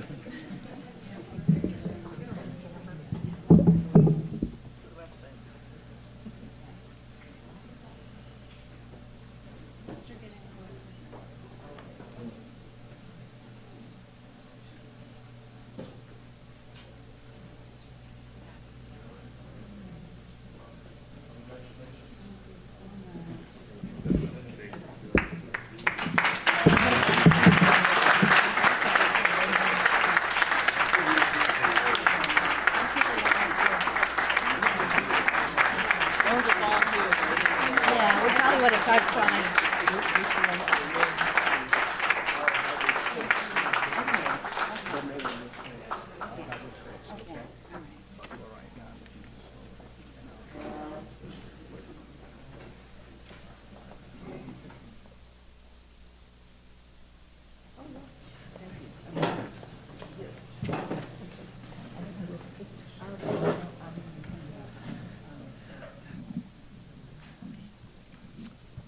Okay, moving on, Altadena, to item number 7.1, Land Use Committee. That will be Chair, Councilmember Marcuson.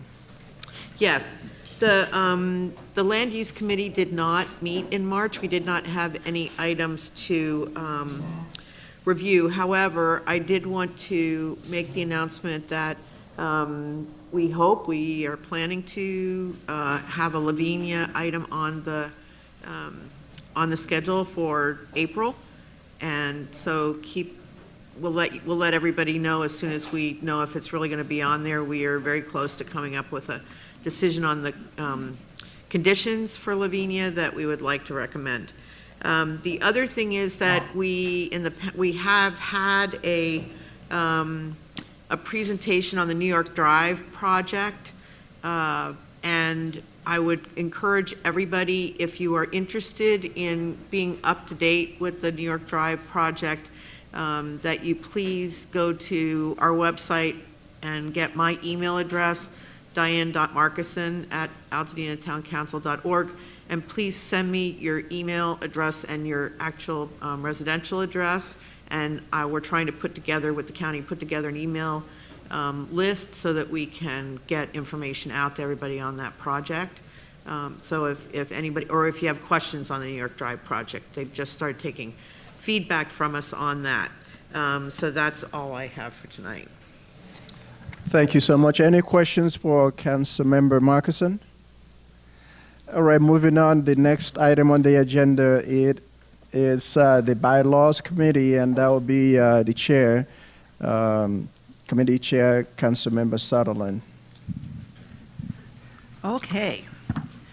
The Bylaws Committee has been, I'm trying to think when we actually started. It's been at least a year. It's been a very long time that we've been working on updating the bylaws that were last updated in 2010, I think. The current members of the committee are myself, Judy Matthews, John White, Diane Marcuson, Justin Robertson, and when she was still on the council, Ann Coleman was also on the Bylaws Committee. We have spent a lot of time talking. We spent a lot of time discussing various parts of the bylaws. What we hope we've done with what we're presenting and recommending is to, everything didn't change. Don't think we just went through and changed everything that was there. But we wanted to make sure that our bylaws reflected what we wanted to do as far as being transparent as much as possible, getting as many people involved, collaborating with each other. All of that's really part of the bylaws. The council members have been sent copies of the recommendations about 10 days ago. We asked for your comments and questions, and I responded with answers to all of the questions that we received, and made appropriate changes if we needed to change something that was on the proposed bylaws. So before I recommend that we vote on it, I wondered if there are any questions from the council members regarding what we have. What are the changes? The bylaws, once we voted on them, the bylaws will be posted on our website so everybody can see what they are. Mm-hmm.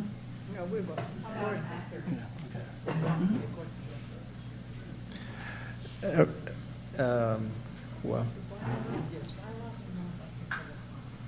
No.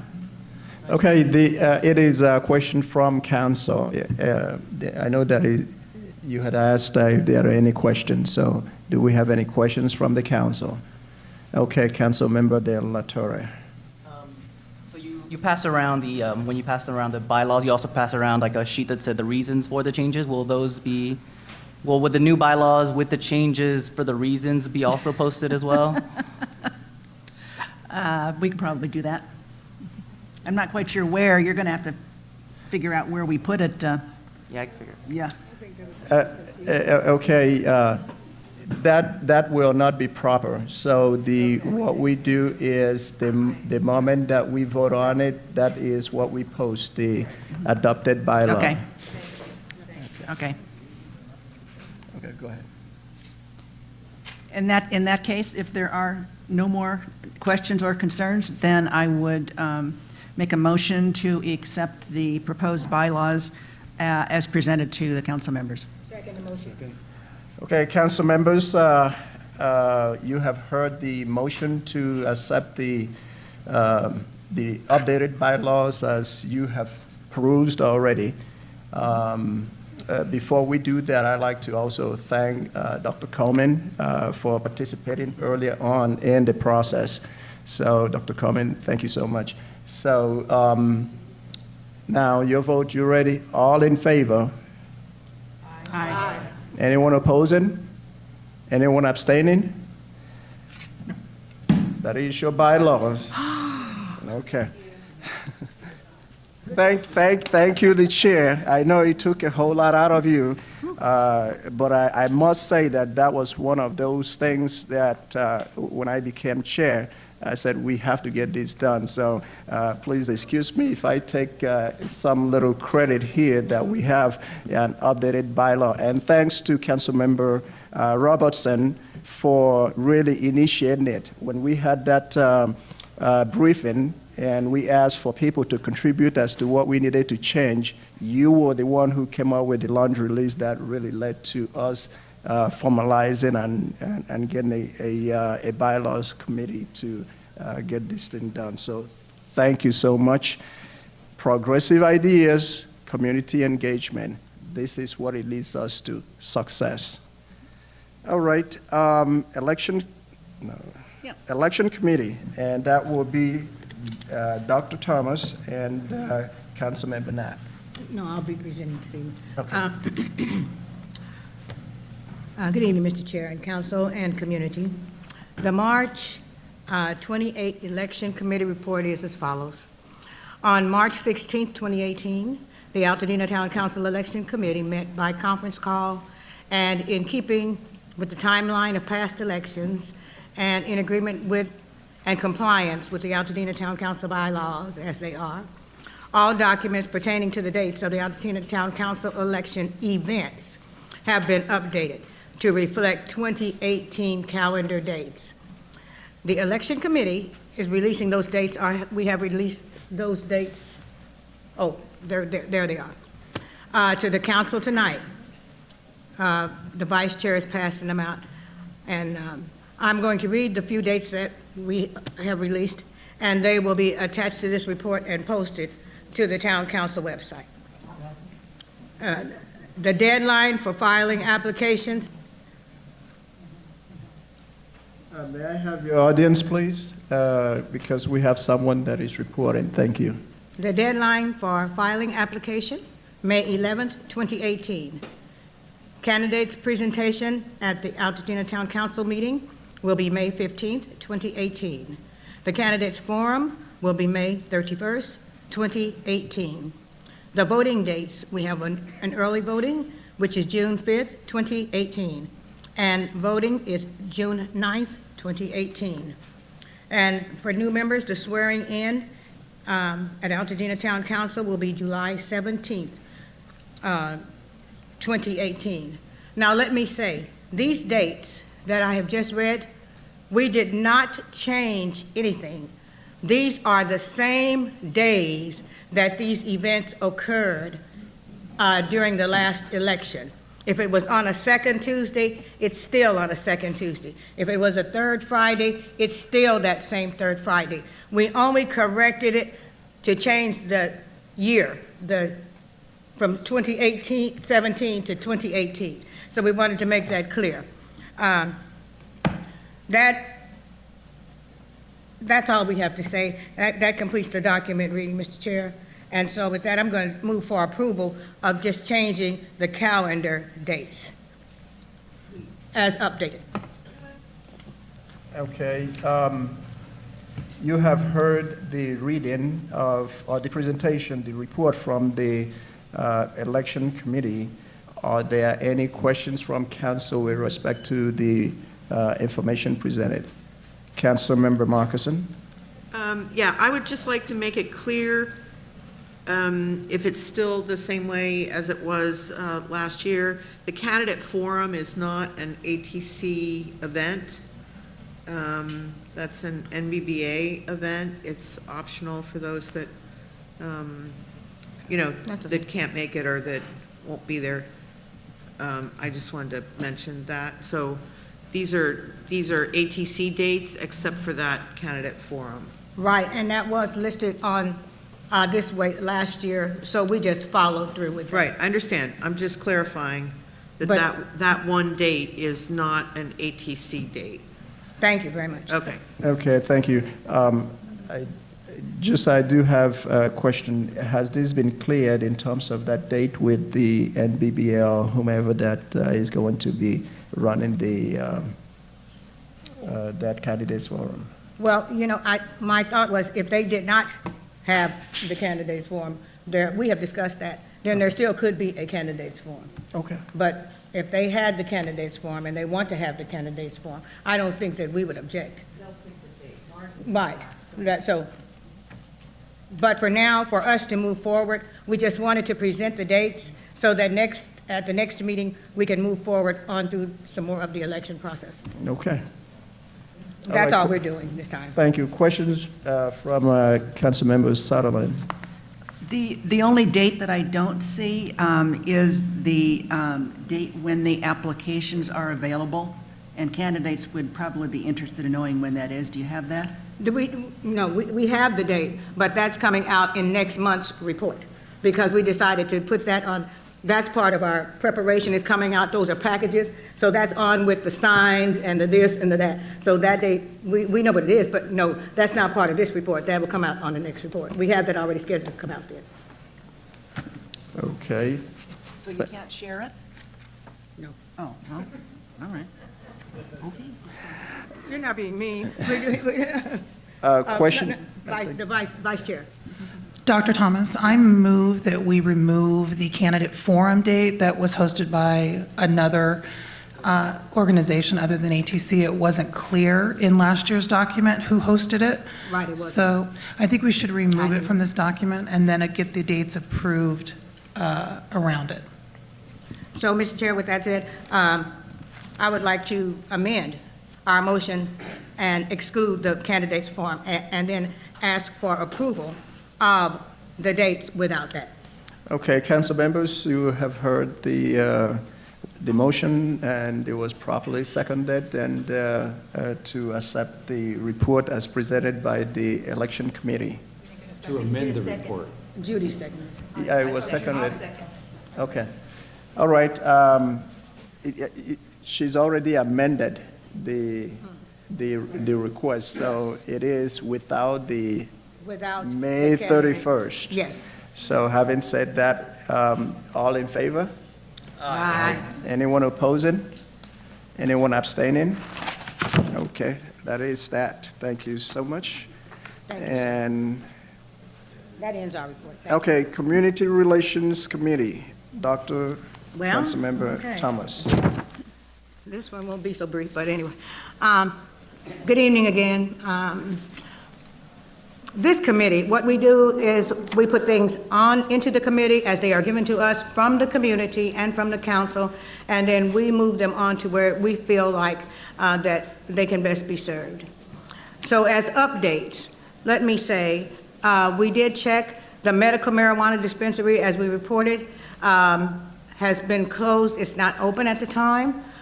We have had no further complaints, so this item will now be archived. Number two, ongoing community request regarding the census tract representatives reporting monthly on their PUSD schools in the census tract. This item was referred to the Education Committee Chair. There's been an update. It has been requested that we add all known community schools, private, charter, etc., to the census tract representatives' monthly report on the schools in their area. Now, action, we're going to refer that part to the Education Chair also. Next, number 3 was the recognition of Dr. Isaac J. Walker Jr. and the drugstore. A beautiful job was done, and that has been completed, so that action will now be archived. Number 4, a certificate of recognition to one of the Altadena's oldest citizens, Mr. Truman, AKA, most of us know him as Mr. T. It was scheduled for May's Altadena Town Council meeting. Action, it has been tabled by the family until further notice. He has some issues. Number 5, offer from the Altadena Historical Society to occasionally share a moment of Altadena at a glance during the ATC meeting. That was referred last month to the Executive Committee. Update, we're still waiting for a response. Number 6, Christopher Ballou and the Pasadena issue. We all know everything that happened. The chair has discussed that with us. The only thing that I did not hear is that on March 12th, 18, amidst these controversies, Pasadena Police Chief Philip Sanchez announced his retirement.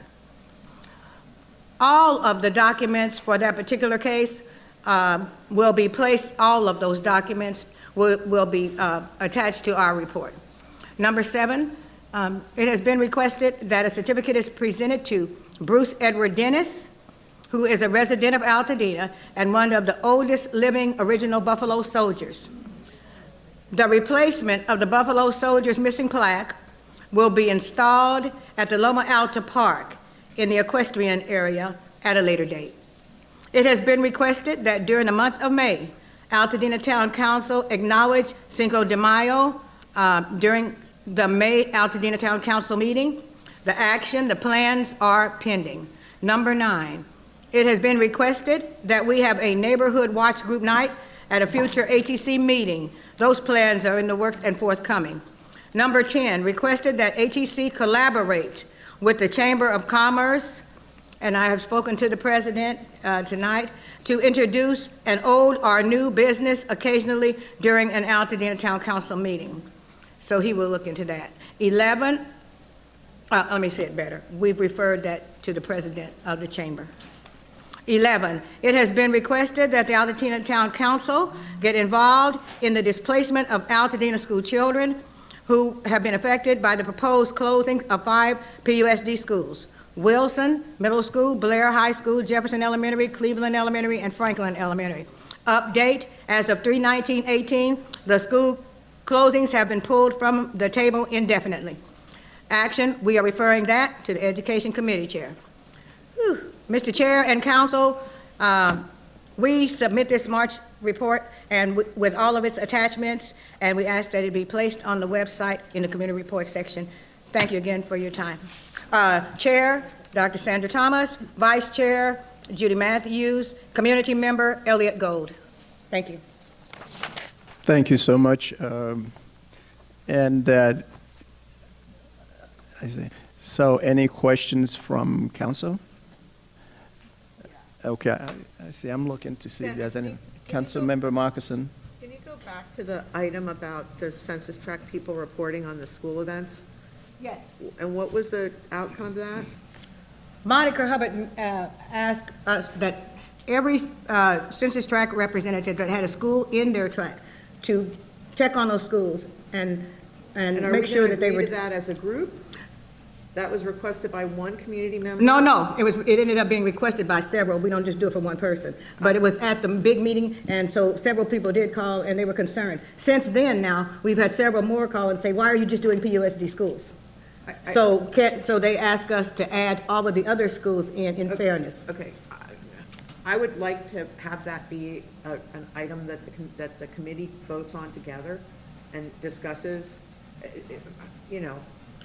Well, we As can, we somebody- referred it to the education committee, our education Okay. committee, so Okay. she can refer it back to the group as a whole, if she That's- wants. That's fine. So Okay. if that's the solution to that, I would recommend that we all discuss it and decide if and how we're going to do that, and who has a lot of schools, and what the expectation is that the report would look like. I mean, there's just a lot of details associated with that. So Jennifer, if you're doing, is she still here? Yeah, If- still if- Way down the other end. She'll tell us So what to if you're doing that, if you'll discuss it with the group, that would be great. Before we agree to it and before we know what it is. Before we meet next? Yeah, Okay. Whenever you want. that's fine. I can write to the group and we can discuss some more. Yeah, I mean, yeah, all I'm saying, I'm not saying it's a bad idea, we shouldn't do it, but I think that if we're committing the council members Yeah. to do extra work, I Yeah. don't know what the expectation is of what the report looks like, I don't know what we would be reporting on. You know, I have a couple of different schools in my census tract, and I don't, you know, a lot, some of us probably have a lot, and so I just think that we ought to know what we're committing to before we agree to it.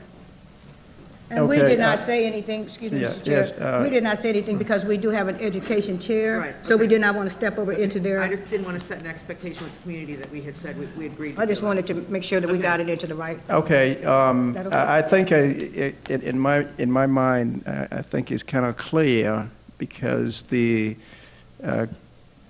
Community Relations Committee had all those, and they have moved it to the appropriate places that it needs to get additional attention. So the Education Committee will come back to us and then take it from there. So you have heard the report, and it's been recommended to be accepted as reported. Anyone objecting to that? Any objections? Okay, so that will be part of the record. All right, okay. Moving on to the Altadena community reports. The first one will be the library. Perfect. And that will be Good evening, Good evening. council members and ladies and gentlemen in the community. First off, let me start by handing around our monthly newsletter, which has been our tradition.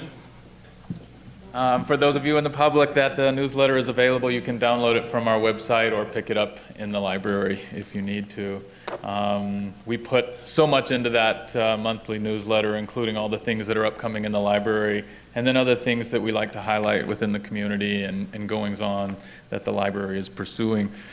I did bring a bunch of flyers that I want to make everybody aware of upcoming programs and things that we're doing. First off is that we're seeking applications for the Poet Laureate of the Altadena Library. This is something that we do every couple of years. They serve a 2-year term. So if you are a poet, or you know a poet, or have friends or family that might be interested, all of our eligibility and requirements are listed on the flyer, which is also on our website, or you could just call the library and ask about those. But they're due March 31st, so we do want to get the word out for that. In chronological order here, our next program in my list is Altadena's own Michelle Zach presenting and discussing her book, The Lisu, Far from the Ruler. So that's going to be March 31st. It's a Saturday at 4 p.m. So we're excited to have her, and hope you can join us for that talk. Next up, April 3rd at 7 p.m., we have a panel of women mystery writers from the greater Altadena, LA area. So that should be really good. It's going to be moderated by Ann Louise Bannon, who's an Altadenan. So next up, April 4th, this is not an Altadena Library specific program, but we're hosting it in our library. We've partnered with Collaborate Pasadena, and you may hear a little bit more about this tonight, for a neighborhood summit. So this is basically inviting all of the neighborhood associations and watches together to share stories of their neighborhood strengths and challenges, and learn from one another's experiences, and from some of our community engagement specialists that'll be there, and basically learning how our neighborhoods can be more caring and safe and fun places to live. So like I said, the library is basically just providing the place and working with Collaborate Pasadena, who's putting on this event, along with several other neighborhood associations. So if this sounds like something you'd be interested in, space is limited, so you do have to reserve your seat by calling in the number that they have or emailing Elizabeth at collpas.org. So that's all on our flyer, and if you're interested in that, you can call the library or pick up the flyer. Next up, we have partnered with the Seed Library of Los Angeles. If you haven't heard, the Seed Library is at the Altadena Library on the first Saturday of each month, and we also present a program at the same time that they're there. So you can come in, sign up to collect seeds, go plant them, and then return the seeds later. But in addition to that, there's usually a speaker who comes and talks. And this month, on April 7th, is going to be Sue Falcon talking about raising chickens, which if you live next door to Sue or other people who raise chickens, you might find this an interesting program. I used to live in an apartment that had chickens living next door, and they will definitely be your alarm clock. So that should be an interesting program. Our second Saturday series, we always have a band coming, except in the summer, because we don't want to compete with the concerts in the park. But every second Saturday that there's not a concert in the park, there is a band at the Altadena Library. And this second Saturday, which is April 14th, is Kenny Sarah and the Sounds of New Orleans. So we're excited to have him back. He was here last year, and it was a romping good time. So hopefully you'll join us for that.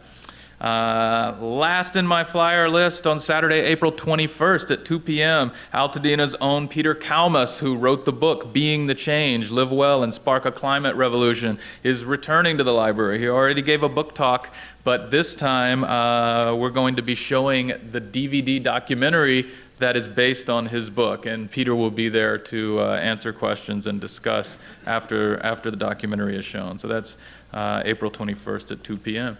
And that is all of the programs I have to highlight for the evening. If anyone had questions for me, I'd be happy to answer. Yes?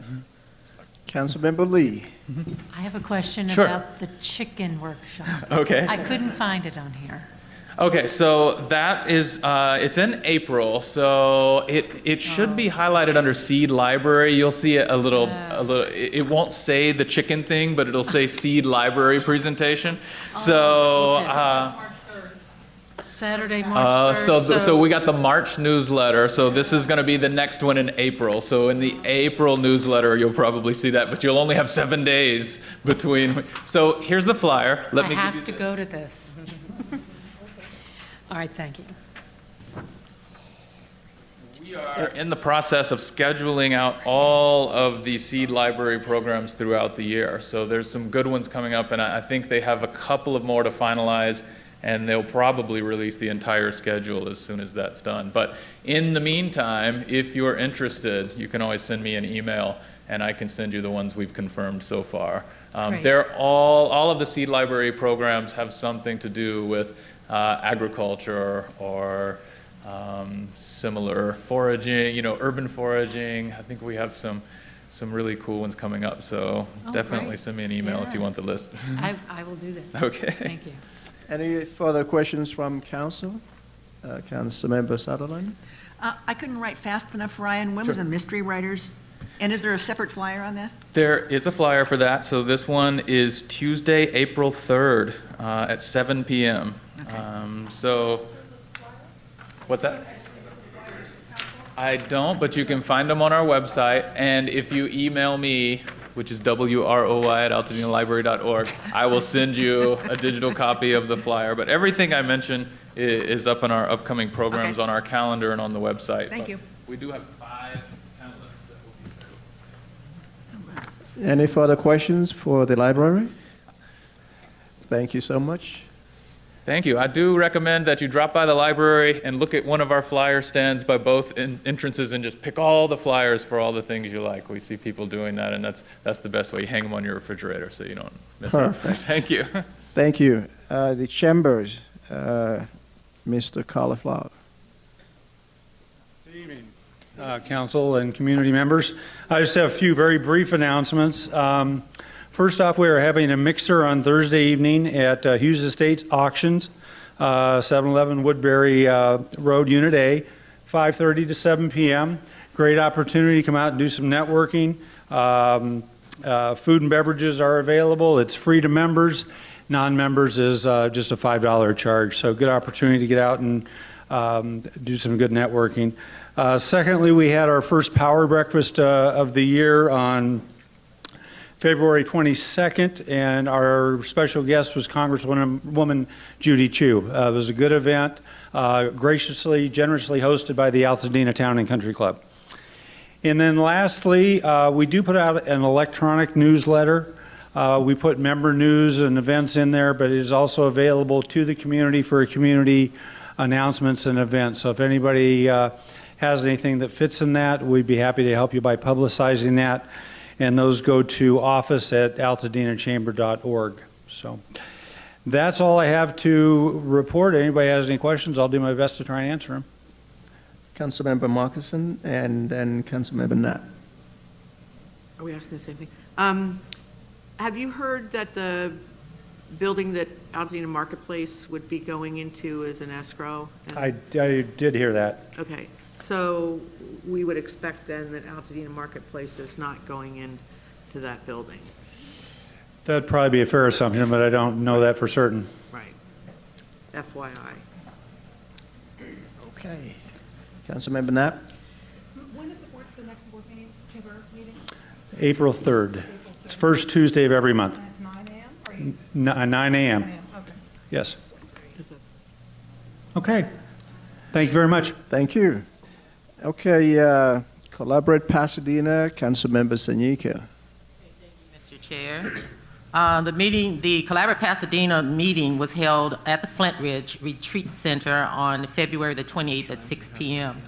One of the objectives of the meeting was to discuss the next steps for Collaborate Pasadena's funding alternatives. The Collaborate Pasadena's budget was cut due to the school district fiscal cutbacks. Mary Donnelly Crocker of Young and Healthy gave a presentation on trauma-informed care in an attempt to understand the spread of its practice across Pasadena, Altadena, and Sierra Madre. There was a discussion to understand the barriers and obstacles faced by Collaborate Pasadena work group members relative to recruiting volunteers, and solutions to those barriers were explored. We were introduced to the Pasadena Unified School District's new Chief Human Resources Officer. His name is Steve Miller. Mr. Miller stated that the district must cut $14 million from the budget, and that a stabilization plan included ensuring that the cuts were made furthest away from the classroom as possible. The mayor was asked to provide an update regarding the 7% sales tax proposal. He stated that the sales tax proposal is still in discussion and that the tax does not include residents in Altadena or Sierra Madre. He said that the tax will only apply to residents in those areas if they shop in Pasadena. And he also stated that the city council is still discussing the idea and that they look for endorsements of the idea by the next meeting. Now, there were a number of announcements made urging members to participate in the Walk to Read program, the Women's History Month celebration activity, the Arms Around Our Kids demonstration, and the Collaborate Pasadena's Neighborhood Summit. With there being no more questions or comments, the meeting was adjourned at 7:45. Thank you, Councilmember. Any questions for Collaborate Pasadena? Okay, none. Again, thank you, Councilmember Sanyika. And moving on to the LA County Department of Parks and Rec. Okay, not here. Last but not the least, 41st Assembly, Councilmember Matthews. Oh, not tonight.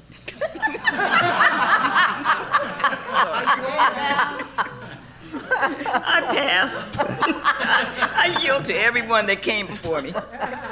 All right, at this point, I would like to entertain, census tract report, there's none, but, okay. I would like to entertain a motion to adjourn. Motion to adjourn. All right, Motion to adjourn and properly seconded, and the meeting adjourned at 9:42.